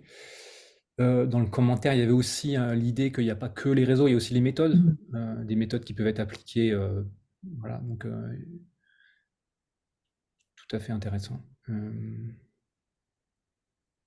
Merci. Alors, en fait, je vois qu'il y a un commentaire de Christophe dans le chat qui parle du déficit, déficit quantitatif de compétences en SHS pour traiter nos questions de recherche. Alors, justement, il y avait Arthur qui voulait parler. Je pense qu'il allait parler de ce sujet. Est-ce que, Arthur, tu as pu te connecter correctement ou de trouver un micro qui marche mieux? Je ne suis pas sûr. Alors, attends, il se reconnecte. Ok, bon, je lui laisse encore le temps de régler son problème technique. Et donc, on passe à Martha. Martha, s'il te plaît. Ouais, merci. C'est Martha à Biogeco aussi. Et, je travaille aussi sur l'adaptation de la forêt au changement climatique et des modélisations d'aires de répartition des espèces forestières. Et il y a un point ici que vous ne savez pas toucher, il me semble intéressant. C'est un point dans lequel on a commencé à travailler, ça fait un peu de temps déjà. C'est la germination, en fait, parce qu'on parle de la régénération, on parle de la fécondité, mais on laisse un processus qui peut être important pour certaines espèces. Alors, ça que nous, on peut ajouter là, on travaille avec... on est à Biogeco, mais il y a des collègues à Biofora et à Avignon aussi. Et alors, on s'intéresse à voir les différents types de germination qu'on a dans des différentes espèces, c'est-à-dire la levée des dormances dans certaines espèces qui a changé, il est localement adapté. Et ça peut être un enjeu très important et qu'on n'a pas tenu en compte jusqu'à maintenant, mais aussi pour les espèces qui sont récalcitrantes. Ça qu'on voit, c'est que la régénération commence dans les points au temps différents à ça qu'on avait avant. Alors ça, c'est quelque chose qu'on touche dans les projets Open Forest, mais aussi dans des projets régionaux. Et je pense que peut-être ça pourrait être intéressant ici. Voilà. Très bien, merci. Un commentaire de Georges peut-être là-dessus ou... Merci Martha, oui, ça, je n'ai peut-être pas mentionné, mais dans mon cycle général, quand on partait de la graine à l'arbre, il fallait bien que la graine germe à un moment, donc oui, pour moi, ça fait partie du système, clairement. Et en plus, je pense qu'il y a aussi des liens avec des questions un peu plus technologiques de production de plants, et je pense qu'il y a aussi un enjeu à réfléchir un petit peu à connecter des connaissances peut-être un petit peu plus fondamentales sur des processus et des choses plus appliquées. Donc oui, ça me paraît intéressant. Après, à voir comment est-ce que ça peut être structuré. Je dois avouer que j'ai un peu une vision moins claire. Donc, okay. Ça, on peut essayer de faire remonter un sujet sur ça avec les collègues qui travaillent ensemble. Ok, très bien, merci. Je suis en train de parler avec Arthur, là, apparemment. On va passer à Mathieu, donc. J'ai pas de nouvelles là, Arthur. Mathieu, tu as la parole. Bonjour à tous. Vous m'entendez, c'est tout bon? Ouais, c'est parfait. Donc, Mathieu Santonja, je suis maître de conférence à Aix-Marseille Université. Donc là, j'ai également une collègue d'Aix-Marseille Université qui est ici présente, Anne Bousquet-Melou. On travaille également sur ces problèmes de régénération, hein. Je ne sais pas si vous... c'est parler peut-être un peu des sites et des projets qui sont en cours. Je sais qu'il y a Xavier, je viens de voir, qui s'est connecté il n'y a pas si longtemps que ça. On est impliqué dans un PEPR, Faire Carbone, le PEPR Drought for Carbone, du coup, où là, l'idée, il y a de l'expérimentation, de la modélisation, et l'idée de fédérer un peu tous les sites ANEI et ICOS. Donc, c'est très axé sur le cycle du carbone et la modélisation du cycle du carbone. Mais du coup, on a un consortium qui travaille sur l'ensemble des sites ICOS et ANEI avec tous ces aspects de simulation de changement climatique avec des systèmes d'exclusion de pluie. Donc, je sais qu'il y a rien qui est fait, je crois, sur la régénération, mais peut-être, dans le cadre de simulation de changement climatique, je ne sais pas, hein, l'installation de jeunes plantules pour les suivre, pourquoi pas. C'est juste, je pensais à ça pour connecter à d'autres PEPR. Tu veux peut-être rebondir sur ça, Georges, déjà? Oui, tout à fait. Moi, j'avais été un petit peu aussi de très loin impliqué dans la réponse à l'appel ouvert là, du PEPR Faire Carbone. Déjà, dans la plupart des sites ICOS, que ce soit Pont-Chabon, les sites, les autres sites du sud de la France, il y a beaucoup de sites où il y a déjà des suivis de production de graines, hein. Donc ça, c'est des choses que nous, on a déjà utilisées dans pas mal d'analyses dans le réseau Mastif dont je parlais. Là, on a déjà synthétisé pas mal ça. Donc clairement, il y a ça. Après, sur l'étape d'après, la production de graines, je ne sais pas à quel point c'est suivi, mais clairement, oui, c'est des réseaux qui peuvent être intéressants, tout à fait. Et après, je ne sais pas si Xavier qui fait aussi partie, hein, comme je l'ai dit au début, des personnes qu'on a impliquées dans l'écriture du projet, s'il veut rajouter quelque chose sur la partie modélisation Bonjour à tous, désolé, j'ai pas pu être présent avant. Non, t'as bien résumé, hein. On a, enfin, évidemment que tous les aspects, l'aspect modélisation, je pense, peut jouer un rôle central dans le PC, mais après, ça sera une question de comment on arrive à fédérer, on va dire, les familles de modélisateurs. Justement, dans le projet, dans le PEPR Faire Carbone, on avait essayé de faire une proposition en ce sens au final, on a fusionné avec un autre projet de l'appel ouvert, mais ça reste, je pense, un challenge crucial pour ce PC, pour le PC Régad. Donc, oui, Mathieu, tu veux rajouter, ouais. Non, j'ai pas mal de trucs à rajouter, mais je vais essayer d'être court. Mais pour moi, il n'y a rien. Il y a peut-être les productions de graines qui sont suivies, mais il n'y a rien qui est fait du coup sur les étapes d'après, la croissance des plantules. Donc là, c'est là en étroite collaboration avec des collègues du Toulonnais, du coup, Bernard Prévosto, qui est à l'INRAE, ici présent. On attaque un projet du coup sur la régénération du chêne pubescent, donc en encadrant une thèse qui vient d'attaquer. Tout ça parce que je suis également impliqué dans un projet H2020 qui s'appelle Holy Soil, où là, du coup, du sud de l'Espagne à la Finlande, la question, c'est comment, quelle gestion forestière pour adapter nos forêts au changement climatique.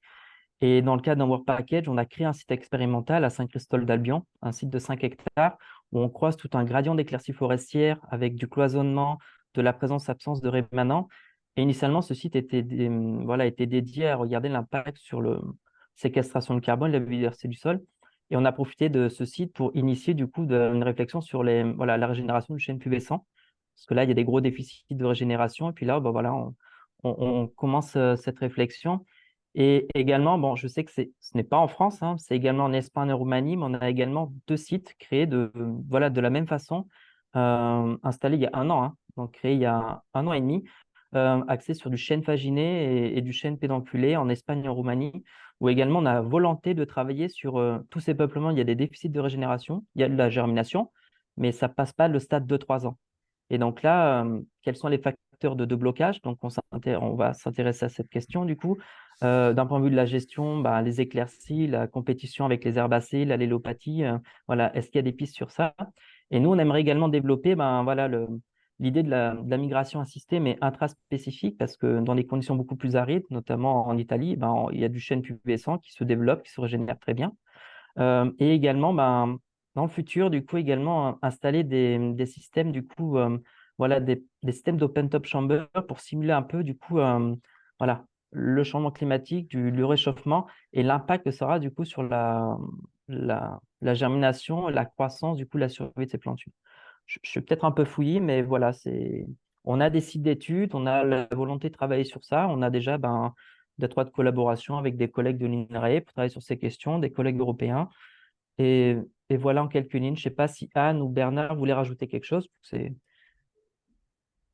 ou pas, mais Non, non, c'était très clair. Moi, après, j'aurais une question pour les porteurs, mais un peu générale. En fait, je me demandais comment les sites qu'on est en train d'identifier là pouvaient être. Quel est le lien avec les Living Labs, en fait? Je ne sais pas si la question est très à propos, mais je m'interrogeais là-dessus. Est-ce qu'il y a des Living Labs déjà identifiés ou pas? Alors bon, moi je ne sais pas si Christophe et Arnaud ont une vision plus claire de ça, mais il ne me semble pas que ce soit vraiment complètement finalisé, les Living Labs, non? Arnaud et Christophe? Donc, Moi, je vas-y. peux peut-être donner quelques éléments de réponse. Donc, effectivement, notre objectif, c'est de créer un réseau de Living Lab, hein. C'est pas d'aller financer chaque Living Lab. Donc, de toute façon, on n'aurait pas les reins solides pour faire ça. Donc, le réseau, en fait, ça doit couvrir à la fois les grands défis scientifiques de Forest, pour répondre à la question de recherche en lien avec Forest. Et puis, ils sont déployés dans dans une diversité de contextes socio-écologiques, hein. Donc, voilà un peu. Bon, le but, c'est de comprendre un peu la co-construction d'innovations sur des territoires divers et variés pour produire des changements. Donc, c'est ce type de recherche menée en co-construction avec des porteurs d'enjeux, c'est idéal. Mais on ne va pas mettre des moyens pour créer ces Living Labs. On va mettre des moyens pour faire réseau. Donc, pour faire travailler ensemble les référents de chacun des nœuds. Donc voilà comment on le voit. Donc là, on est en train de faire dans le PC4, donc qui s'appelle Forest Hub, un inventaire des dynamiques territoriales qui peuvent s'inscrire dans une logique Living Lab forêt. Donc, il y en a entre 10 et 20. Voilà, donc ça, c'est un travail qui est en cours. On a un pilote qui se charge de ça, un collègue à Nancy, AgroParisTech. En parallèle, on tente d'identifier les innovations potentielles qui sont à maturer dans les Living Labs. Certainement, le renouvellement, ça compte. Et ça doit être aussi raisonné en inter-PC, quoi, parce que les Living Labs, c'est un outil pour faire de la recherche action, à la fois pour traiter le renouvellement, mais pour traiter les risques multiples, pour traiter le monitoring de la santé des forêts ou du bilan carbone. Donc voilà, on est dans ce schéma-là. Donc notre but encore, c'est d'accompagner la communauté scientifique avec un soutien pour le réseau et aussi un soutien, donc on a un peu d'argent pour faire qui serait dédié à la prématuration, donc de la recherche-action avec les porteurs d'enjeux dans ces Living Labs ou dans d'autres territoires, hein, il n'y a pas que les Living Labs. Ok, merci. Du coup, ma question, ça m'a un peu éloigné de ce que disait Mathieu. Peut-être que Bernard, il voulait rajouter quelque chose sur ce qu'avait dit Mathieu. Je ne sais pas. Mais peut-être aussi sur ta question, Anne, sur les Living Labs et les réseaux existants. Il y a des réseaux existants qui n'ont pas vocation à devenir des Living Labs, puisqu'en fait, c'est des réseaux où il y a des observations écologiques ou des expérimentations. Il n'y a pas du tout d'engagement avec des parties prenantes. Donc, il y a les deux choses, en fait, qui vont exister dans ce projet. En fait, il y aura des réseaux donc, plutôt écologiques et il y aura des Living Labs là où il y aura plus une implication avec les parties prenantes. Donc, les deux choses peuvent coexister parfaitement. Merci beaucoup. Merci à toi. Donc, est-ce que Bernard veut rajouter quelque chose? Juste un petit mot. Donc, c'est bien de bien identifier la forêt méditerranéenne en fait, en tant que telle, parce qu'on a quand même des gros problèmes de régénération dans la forêt méditerranéenne, comme le soulignait Mathieu. Et ces sites, ils peuvent être, ce qui est intéressant en fait dans l'approche que vous avez développée là dans le PEPR, c'est que permettre d'identifier ces sites où on manipule quand même on fait des itinéraires de gestion, hein, comme le disait Mathieu, on manipule le sous-bois, on manipule la strate ouverte, etc. Si on peut les utiliser après pour faire des expériences suivant un gradient, par exemple le sud-nord, s'ils sont bien identifiés, parce que ces sites-là, ils présentent l'avantage quand même d'être bien monitorés, parce qu'on fait quand même des mesures des facteurs d'environnement, de la lumière, de l'eau dans le sol, etc. Donc on y va souvent, etc. Donc si on peut, par exemple, sur des expérimentations de migration assistée, ça peut être une opportunité aussi d'avoir tous ces sites. Dans le test, on teste des itinéraires de gestion forestière et on peut introduire des espèces, là on parlait des chênes, des nouvelles espèces, en relation avec en compétition avec de la végétation résidente, dont on ne sait pas un petit peu les interactions qui vont se passer, avec des bestioles, etc. Donc ça peut être une opportunité, moi je trouve, d'avoir ce réseau de sites. Ok, donc, ouais, bah, Vas-y, merci Georges. Bernard. Donc, moi, tout à fait d'accord. Alors, juste, je pense, un point qui est important, c'est, bon, dans les expressions d'intérêt, de faire remonter ces sites et les réseaux existants, mais aussi d'essayer alors, même si c'est pas un travail de synthèse déjà fait, d'essayer de réfléchir à comment est-ce que ça pourrait être passé à une échelle nationale ou comment ça pourrait être connecté avec d'autres sites. Ce que tu viens de dire, Bernard, avoir des réseaux qui sont en lien avec d'autres sites sur des gradients nord-sud. Ouais, je pense que c'est important que dans la manière d'écrire les expressions d'intérêt, ça soit pas juste, bon, nous on a tel site, on travaille dessus, on pourrait avoir des financements pour continuer à travailler dessus, mais vraiment réfléchir à comment est-ce que ça peut contribuer à l'ensemble du PC en général, quoi. Voilà, si jamais on reçoit que des expressions où on nous demande de financer des choses qui sont déjà faites, ben, si ça n'a pas de plus-value, quoi. Donc c'est important dans la réflexion, je pense, des expressions d'intérêt, d'essayer de voir une échelle plus large et après, bon, il faudra construire ensemble, hein, bien sûr. Je dis pas qu'il faut que ça soit tout ficelé dans des expressions d'une page, hein, mais cette démarche-là, ça me paraît important. Voilà. Merci beaucoup. Je vois qu'Arthur a résolu ses problèmes de micro, donc on va lui redonner la parole. Vas-y, Arthur. Il a peut-être résolu ses problèmes de micro. C'est bon. C'est bon? Ok, cool. Merci. Alors, bonjour, moi je suis donc Arthur Perroton, je suis dans la même équipe que Bruno, Forêt Société au CIRAD, et je suis ethno-écologue, je fais beaucoup d'anticipation, de travail avec les acteurs locaux, définition de futurs possibles et désirables, tout ça. Et accessoirement, j'ai rejoint l'équipe du PC pour être co-animateur sur la tâche 3. Et du coup, j'ai deux questions. Alors, pour plutôt Bruno, Georges et Christophe aussi, peut-être. J'anticipe un peu, mais comme plusieurs d'entre vous, je suis sûr, j'ai un peu d'expérience dans les projets interdisciplinaires et je me demande si on a déjà, je dis on, ça sous-entend que je devrais avoir la réponse, mais bon, non. On a déjà prévu ou pas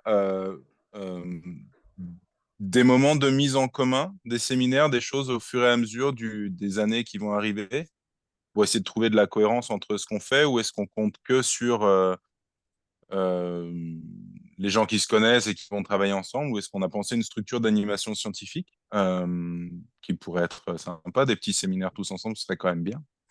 Ça, c'est ma première question. Et la deuxième, est-ce qu'il y a l'ambition ou pas, c'est pas du tout obligatoire, mais de penser à un cadre théorique un peu commun pour articuler. Il y a déjà le cadre opérationnel à la figure 1 du document, mais est-ce qu'il y a l'ambition ou pas de penser à un cadre théorique justement pour articuler un peu nos connaissances, etc. ensemble. Et puis on a parlé un petit peu de modélisation. Je fais un petit peu de modélisation SMA de temps en temps, donc il va aussi y avoir ces enjeux-là. Et voilà, donc c'était plutôt des questions en termes de structure scientifique plus que d'objets.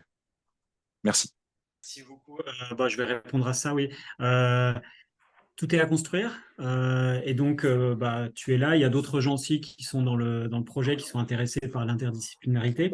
Donc, il faut qu'on planifie justement ces moments dont tu parles, les moments de mise en commun, assez tôt dans le projet, en fait, où on réfléchit à un cadre théorique commun, par exemple. On ne va pas tout mettre dans le cadre théorique. C'est clair que des travaux poussés en écologie ne vont pas rentrer là-dedans. mais au moins un cadre commun qui permette de savoir qu'on est dans le même projet et qu'on ait, disons, une sorte un objet en commun dans lequel on se retrouve. Donc, prévoir une animation scientifique interdisciplinaire aussi est important. Je crois qu'on a vraiment une opportunité d'avancer dans l'interdisciplinarité puisqu'on a mis en avant cet objet qui est le socio-écosystème forestier. Et ben maintenant, il faut opérationnaliser ça. Et c'est vrai qu'il y aura beaucoup de défis, je pense, pendant le projet pour vraiment faire de l'interdisciplinarité. Mais on est quelques-uns quand même dans le projet à avoir déjà travaillé dans des projets interdisciplinaires. On sait où se trouvent les défis. Et je pense que ça sera bien de construire quelque chose qui permettent de les dépasser. Voilà, donc merci, on va construire des choses ensemble. Ouais.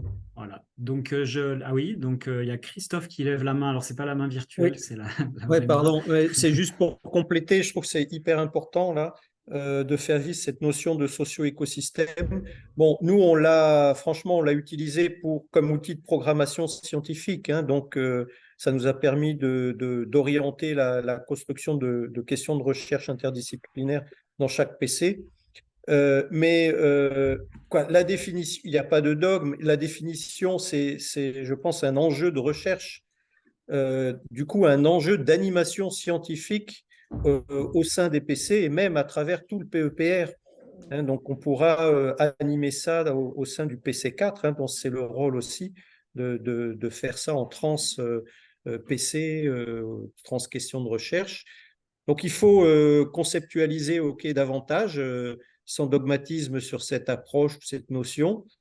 Ça, c'est sûr qu'il faut la clarifier et la partager auprès des porteurs d'enjeux, même si on la lit en creux dans leurs documents, hein, qui produisent sans arrêt, comme quoi il faut avoir une vision multifonctionnelle, donc à la fois d'effets écologiques, politiques, sociaux, économiques des enjeux. Donc la clarifier, le partager, et ça je pense qu'on pourra le faire aussi à la fois dans les PC puis en inter-PC. Donc là, ce qu'on se propose même, c'est de travailler carrément sur un narratif, quoi, pour montrer finalement qu'il correspond à l'expression de leur demande, quoi. L'incarner de façon opérationnelle, l'idée c'est que ça pénètre cette notion, cette approche socio-écosystème pénètre tous les PC. Voilà, c'est une espèce de fil rouge, quoi, pour les PC, mais aussi pour les futurs appels à projets. En termes d'incarnation, je pense que les Living Labs sont un territoire sur lequel vraiment on peut le faire de façon opérationnelle, quoi. Donc voilà, la conceptualiser, la clarifier, la partager, l'incarner, et puis engager les porteurs d'enjeux dans cette dimension de cette approche de socio-écosystème pour traiter les enjeux liés à la forêt. Et Christophe, je passe la parole à Arndt. Oui, merci. Donc, je voudrais ajouter à la collection d'initiatives et des dispositifs donc, vous êtes en train de les rassembler. Là, j'aurai 3 en total, une connexion avec 2 questions. On va voir, je vais essayer d'être court. Donc, le premier dispositif, c'était donc le résultat de notre projet Biodiversa Spawn Forest. Donc, on aurait ici la possibilité de travailler sur une quinzaine des forêts spontanées, donc de chênes pédonculés principalement, qu'on a de manière exhaustive, donc cartographiées, génotypées et carottées. À ces moments-là, on ne travaille pas dessus, mais si jamais il y aurait des collègues qui peuvent penser, ça serait un système dont on pourrait donc entrer en collaboration, donc enchanté donc d'offrir nos possibilités. Le deuxième, ça serait donc notre récent projet Horizon Europe Wilding, qui est sur le rewilding, donc pas exclusivement la forêt, mais évidemment la forêt joue un rôle très important. En même temps, il faut dire aussi qu'il n'y a pas de cas d'études français, mais on a donc à travers ce projet accès à beaucoup de collègues européens, même leaders européens, notamment sur des sujets qui en France sont peut-être pas très bien représentés. En fait, une chose qui personnellement me semble très sympa, c'est qu'on a un fort component de SHS économique, donc c'est autour de 30% des projets. Et là, j'aimerais bien le combiner avec la question, donc, quel peut être le rôle des collègues non français, d'organismes non français, donc, dans le cadre vraiment du Forest. Cette question va un peu au-delà du PC1 aussi. Parce que là, ça ne serait pas une question de dispositif, mais plutôt donc, de chercher la possibilité d'échange avec d'autres expertises, etc. Et donc, ça serait la première question. Et la troisième initiative à ces moments-là, ça serait donc un nouveau projet européen, aussi Horizon Europe, qu'on j'espère va avoir, parce que nous sommes juste en train de développer la proposition, qui sera déposée en février 2024, donc la décision mai 2024, si tout va bien, évidemment, donc financé. Cette proposition-là, c'est sur une colle qui s'appelle sur de forêts riches en biodiversité, en riche en carbone. Donc, je pense qu'on a vraiment beaucoup de marge pour développer aussi un projet donc, dans le cadre de PC1 ensemble, donc, qui va associer. Évidemment, le problème que nous avons, que jusqu'à mai 2024, nous n'allons pas savoir si cette autre proposition sera financée. Et là, ma question, ça serait donc, avec la présentation donc, des projets qui ne sont pas justement le projet au PC1, qui ne sont pas le projet comme appelle le projet typique, etc. Mais après, on aura la co-construction, les discussions à la suite. Basiquement, est-ce que vous voyez la possibilité qu'on propose maintenant un projet d'une page, qu'on peut faire référence à ces recherches qui ne sont pas encore financées, et après, on peut adapter donc, notre proposition en fonction de cette décision?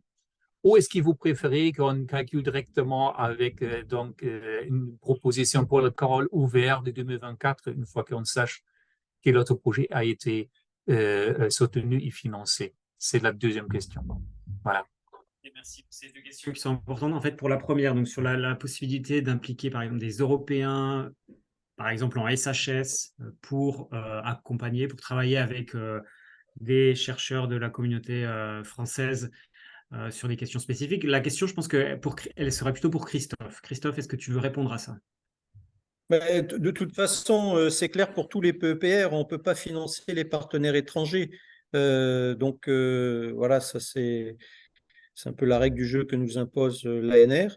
Et par contre, on peut financer des workshops, des visites, etc. Oui, oui, des workshops, des visites à l'étranger, ça, il y a des possibilités. Ouais. OK, des visites des Français à l'étranger. Alors, par contre, on peut par exemple penser, s'il y a un déficit de compétences dans un domaine particulier, imaginer créer une chaire de recherche en faisant venir un chercheur avec un package environné pour qu'il travaille dans le cadre du PEPR. Donc ça, on peut très bien faire ça, quoi. D'accord. On n'est pas pléthorique non plus dans toutes les compétences, dans tous les niveaux, donc on peut imaginer des choses comme ça. D'accord, merci. La deuxième question sur. On avait notamment émis quand même quoi. On avait posé le fait qu'on pouvait accueillir des étudiants ou des chercheurs des pays tropicaux qui ont quelquefois moins de possibilités de se déplacer et d'être insérés dans notre tissu de recherche. Donc ce qu'on appelle incoming, ça serait un peu plus réservé entre guillemets pour ce type de population, quoi. Ok, merci. Qui veut répondre à la deuxième question sur le fait de proposer une page d'expression d'intérêt qui fasse référence à un projet soumis mais non accepté? Je passe le bébé à quelqu'un d'autre. Merci. Moi, je pense qu'il faut essayer de partir de choses plus concrètes, parce que si on commence à partir sur des projets soumis, là, on ne va pas s'en sortir. Moi, je dirais non, quoi. Ok, donc plutôt 2024.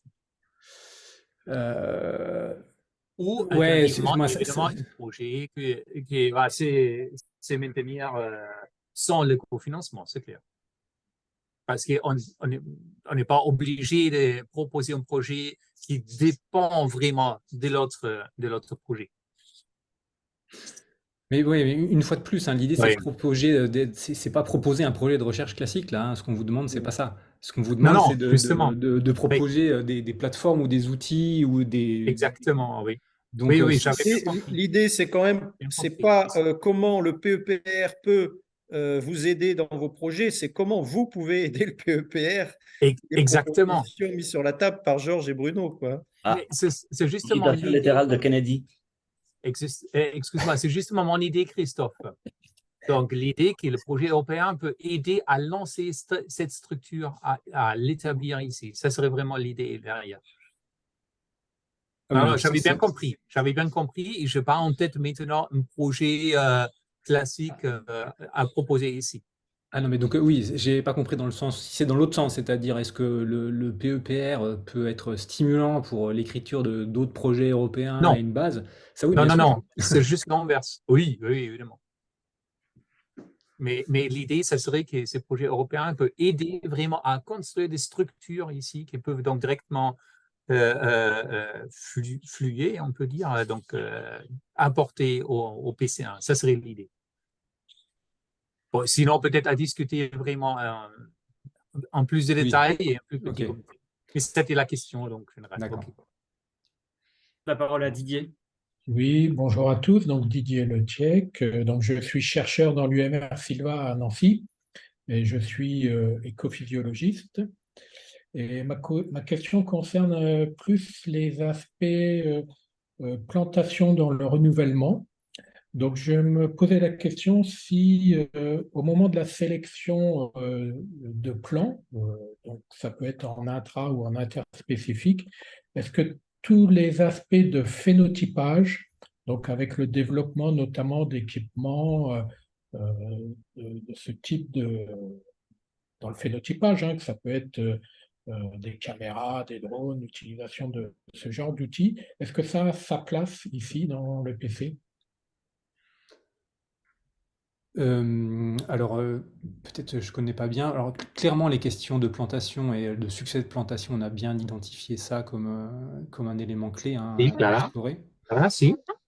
Sí, te entiendo. Alors, Sí. attends, je Ouais, vais, no je vais sé juste problème. couper Arne, le micro de ton Arne. micro est Ah, pardon. ouvert. Ouais, merci. Donc oui, oui, moi je sais pas jusqu'à quel point on a besoin d'aller jusque-là, mais clairement, avec Catherine, on avait bien identifié toute la question des itinéraires techniques, et j'ai l'impression que ça, c'est ce que vous évoquez, là, c'est le début de l'itinéraire technique, quoi. Oui. Comment on sélectionne les plans. Donc je sais pas, Catherine, est-ce que toi, comment tu vois les choses, Catherine? Hum. Oui, là, c'était effectivement, là, aujourd'hui, on a beaucoup parlé de régénération naturelle, mais les mêmes questions sur l'adaptation des plantations au changement climatique et au nouveau contexte, hein, se posent de la même façon sur les plantations. Il faut regarder à la fois les aspects génétiques, les aspects fonctionnels, les aspects gestion et la modélisation, hein. Ce qui a été évoqué sur la régénate, on a des questions à peu près similaires, enfin pas similaires, mais on a les mêmes types de questions sur la plantation, et on avait dit que ça faisait également partie du PC1, même si effectivement aujourd'hui on ne les a pas beaucoup abordés. Donc c'est bien de rappeler que ça fait également partie du champ enfin, on peut contribuer à cette partie-là aussi. Oui, après, bon, chaque fois qu'on parle de migration assistée, de flux de gènes assistés, on parle de plantation, hein, quand même. Donc voilà. Après, on n'est peut-être pas rentré dans le côté très technique de la plantation, mais c'est vrai que c'est un point important et qui, on a bien vu avec les succès de plantation suite au plan de relance qui ont été très très faibles, que c'est quand même assez clé, quoi.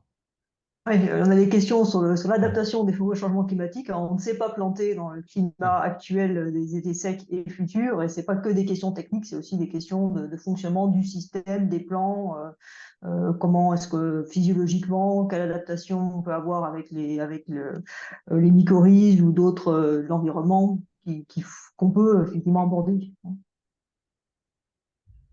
Merci. Donc Yves. Oui, c'est juste pour rebondir sur la question de Didier Le Tiex, si j'ai bien suivi.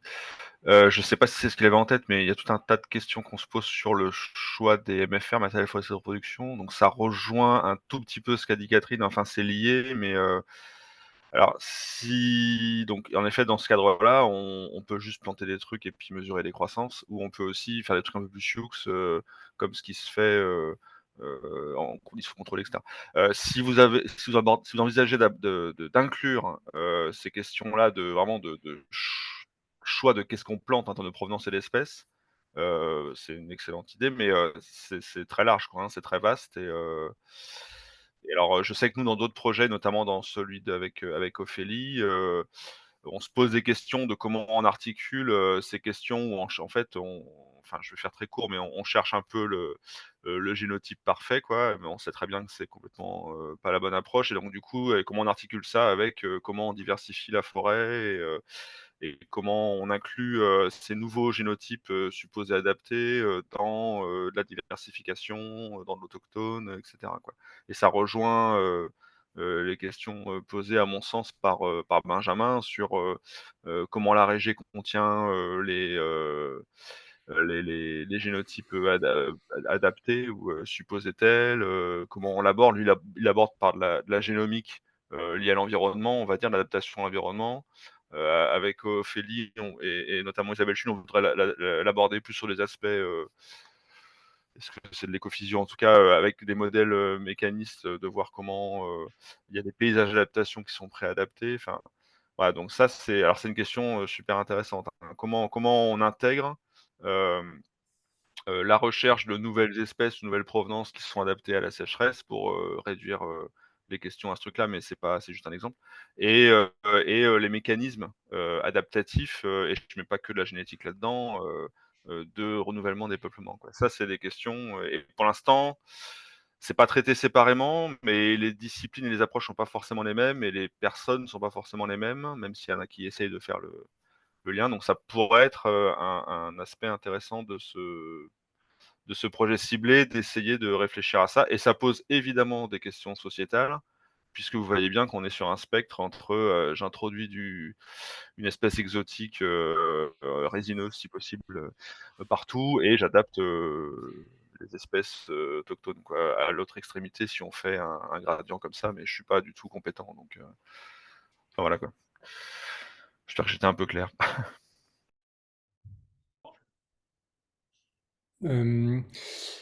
Ok, ben merci, oui, oui.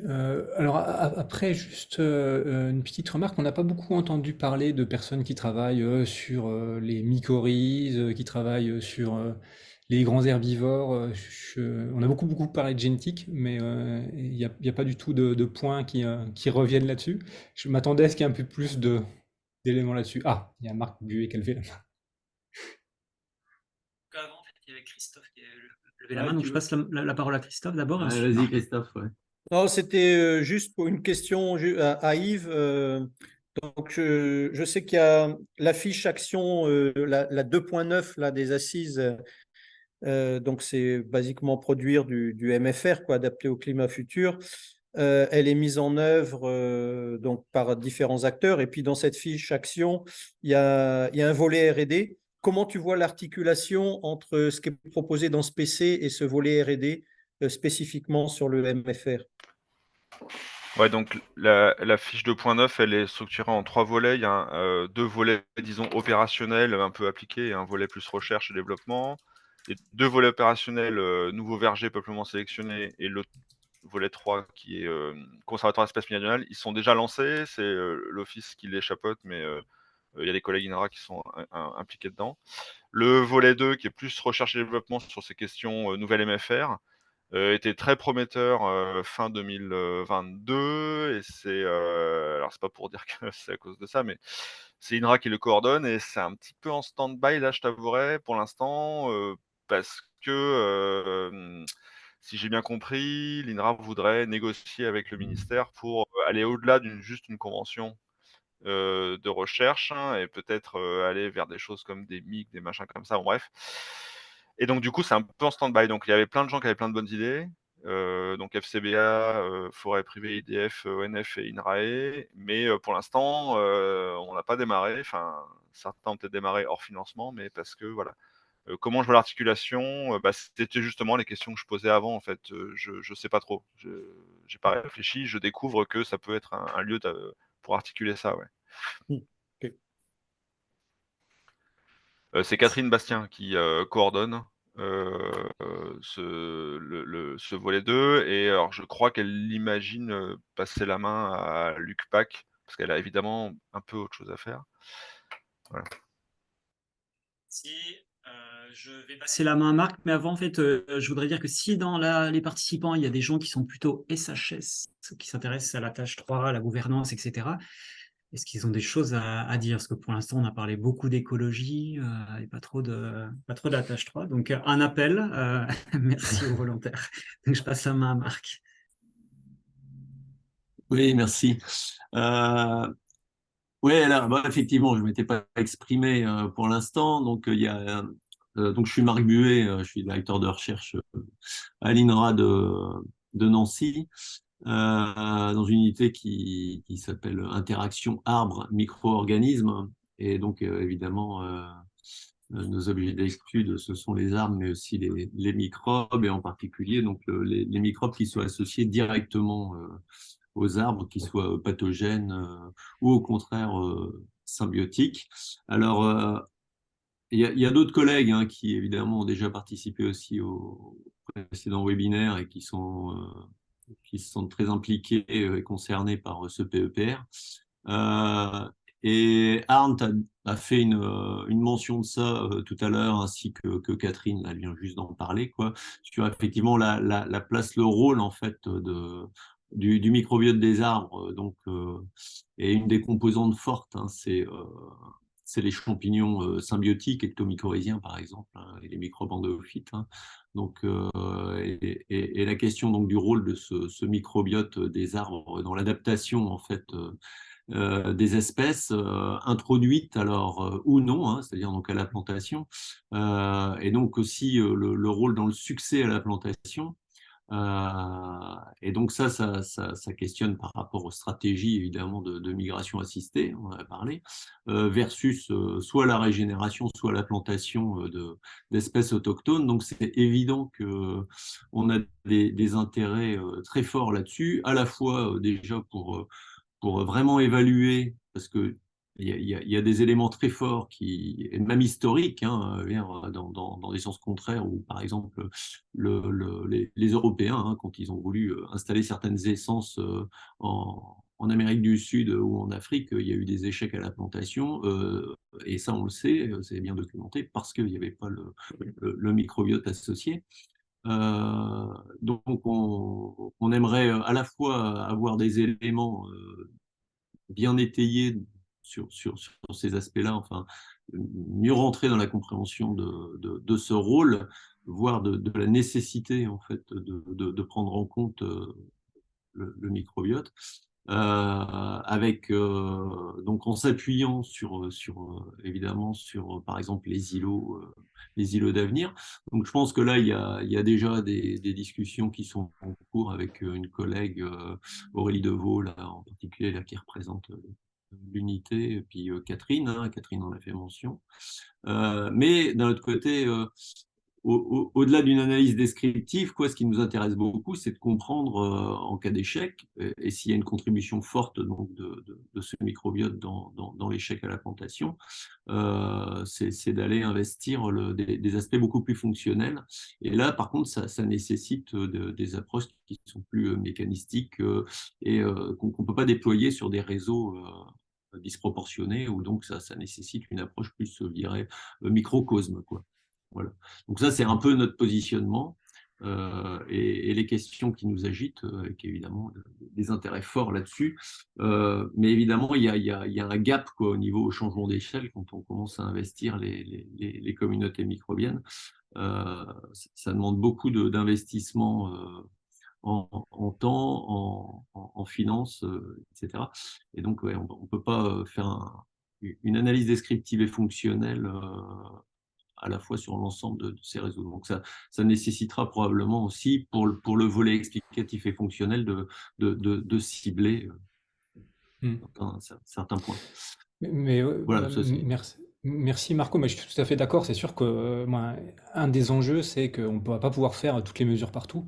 Donc il faut réfléchir à comment est-ce qu'on peut articuler ça et comment est-ce que le choix de certains sites permet de faire des prédictions qui couvrent à peu près l'ensemble des milieux. Moi, la question s'applique aux micro-organismes, mais à mon avis, ça s'applique aussi à des processus plus écophysiologiques, ou les grands herbivores. Voilà, donc transition pour Sonia. Ok, merci. Je passe la parole à Sonia. Bonjour à tous, merci pour la présentation. Je me présente, je suis Sonia Saïd, je travaille à l'OFB, l'Office français de la biodiversité, je suis chercheur et je travaille sur en fait l'impact des ongulés sur le renouvellement forestier dans un contexte de changement climatique. Donc ça rentre en fait dans ces thématiques-là.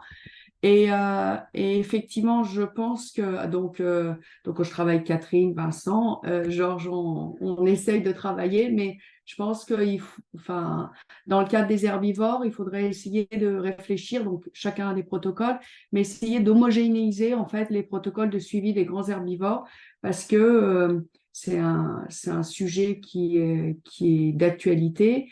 Et c'est pas homogénéisé, donc même au sein de l'Europe, c'est pas du tout homogénéisé, même en France, c'est pas homogénéisé, et je pense que entre les suivis que fait Catherine, Vincent, Georges, Xavier, etc., je pense que si on mettait tout à plat, essayer de faire quelque chose d'homogène qui puisse servir le PEPR serait une bonne une grande avancée. Voilà. Oui, tout à fait d'accord, hein, sur les protocoles de suivi. Après, je pense qu'une des nouveautés, ça va être aussi ce qui pourra apporter les nouvelles mesures sur la régie de l'IFN. Il y a peut-être Catherine qui veut rajouter un dernier point. Catherine veut rajouter quelque chose. Et je rappelle qu'il reste 2 minutes, donc on va prendre ce dernier commentaire de Catherine avant le mot de la fin.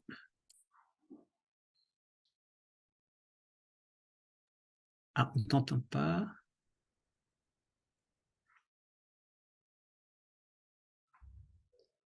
Vous m'entendez? Ça y est. Là, ça y est. Ouais, d'accord. Oui, sur la question de la réussite de la plantation, là, les solutions auxquelles on pense sont celles qu'on trouve classiquement dans la littérature. Ça va d'effectivement travailler sur le microbiote, travailler sur les additifs au substrat de culture, ça peut être des hydrogels, ça peut être du biochar. Ensuite, travailler sur des accélérateurs de croissance, sur des phytohormones. Et puis ensuite, sur les méthodes de production de plants en pépinière, et après, sur les méthodes de plantation et de conduite des plantations. Donc, c'est un champ très, très large de méthodes, hein, et on sait bien qu'il n'y aura pas la méthode qui permettra de réussir, et que c'est probablement une combinaison de tout ça. Et donc, on voit que si on veut vraiment avancer sur ces questions d'améliorer le succès de plantation, pour le coup, ce sont des approches qui vont être très multidisciplinaires, et avec des niveaux d'avancement qui sont très différents, hein, comme disait Marc, sur les aspects microbiotes, vous en avez peut-être plutôt à des travaux en serre ou sur des microcosmes. Et puis sur des questions un peu plus techniques, on va pouvoir mettre des réseaux sur des plantations en conditions naturelles. Et donc après, je pense qu'il faut voir il faudra avancer ces différents fronts en même temps. Et puis en acceptant qu'ils aient des rythmes un petit peu différents, hein, et puis des applications à la gestion probablement un petit peu différents. Mais on sait bien qu'il n'y aura pas la méthode qui permettra de réussir et qu'il faut faire un peu tout ça en même temps. Donc c'était là-dessus que je voulais insister sur les aspects plantation. Ok, merci. Donc, merci. Et, Georges, je te laisse peut-être répondre à ça, dire le mot de la fin, et après je dis le mot de la fin et on termine, parce que là, il est midi. Vas-y. Je ne sais pas si ça appelait une réponse, Catherine. Non, mais bon, voilà. Oui, je pense que c'est important de rentrer aussi dans ces parties plus techniques de la gestion des plantations. Je pense que ce qui est vraiment intéressant, c'est d'arriver aussi à faire un pont sur les processus entre la dynamique naturelle et les plantations, où il y a quand même plein de processus communs, et donc la compréhension, elle peut être utile dans les deux. Après, bon, on a bien vu déjà dans toutes les discussions la diversité des choses. Clairement, il va falloir faire des choix aussi sur ce qu'on peut faire. Et clairement, pour nous, ce qui nous a vraiment beaucoup guidé dans notre réflexion avec Bruno, c'est l'utilité à l'ensemble de la communauté, le fait que ça puisse être utile sur le long terme au-delà du PEPR. Donc, ça sera un peu un des critères importants pour nous dans la manière de guider les choix, quoi. Voilà. Ok, très bien, merci Georges. Et donc, un grand merci à tous pour vos apports dans cette discussion qui était vraiment passionnante. Alors, on a parlé beaucoup d'écologie, on n'a pas parlé de sciences humaines et sociales, on n'a pas parlé de la tâche 3. Donc, n'hésitez pas à renvoyer l'invitation pour le prochain webinaire dans 2 semaines à 14h, 2 semaines exactement. Donc, c'est le jeudi 5 octobre à 14h. Envoyez cette invitation à vos collègues des SHS, dites-leur, allez-y, c'est vachement intéressant. Et donc, pour qu'il y ait plus de choses sur la tâche 3 la prochaine fois. Et en attendant, commencez à réfléchir aux expressions d'intérêt. Écrivez-nous, discutez entre vous, etc. Et merci encore. Et bonne journée à tous. Merci beaucoup. Au revoir. Au revoir. Merci, au revoir. Merci, au revoir. Au revoir. Au revoir.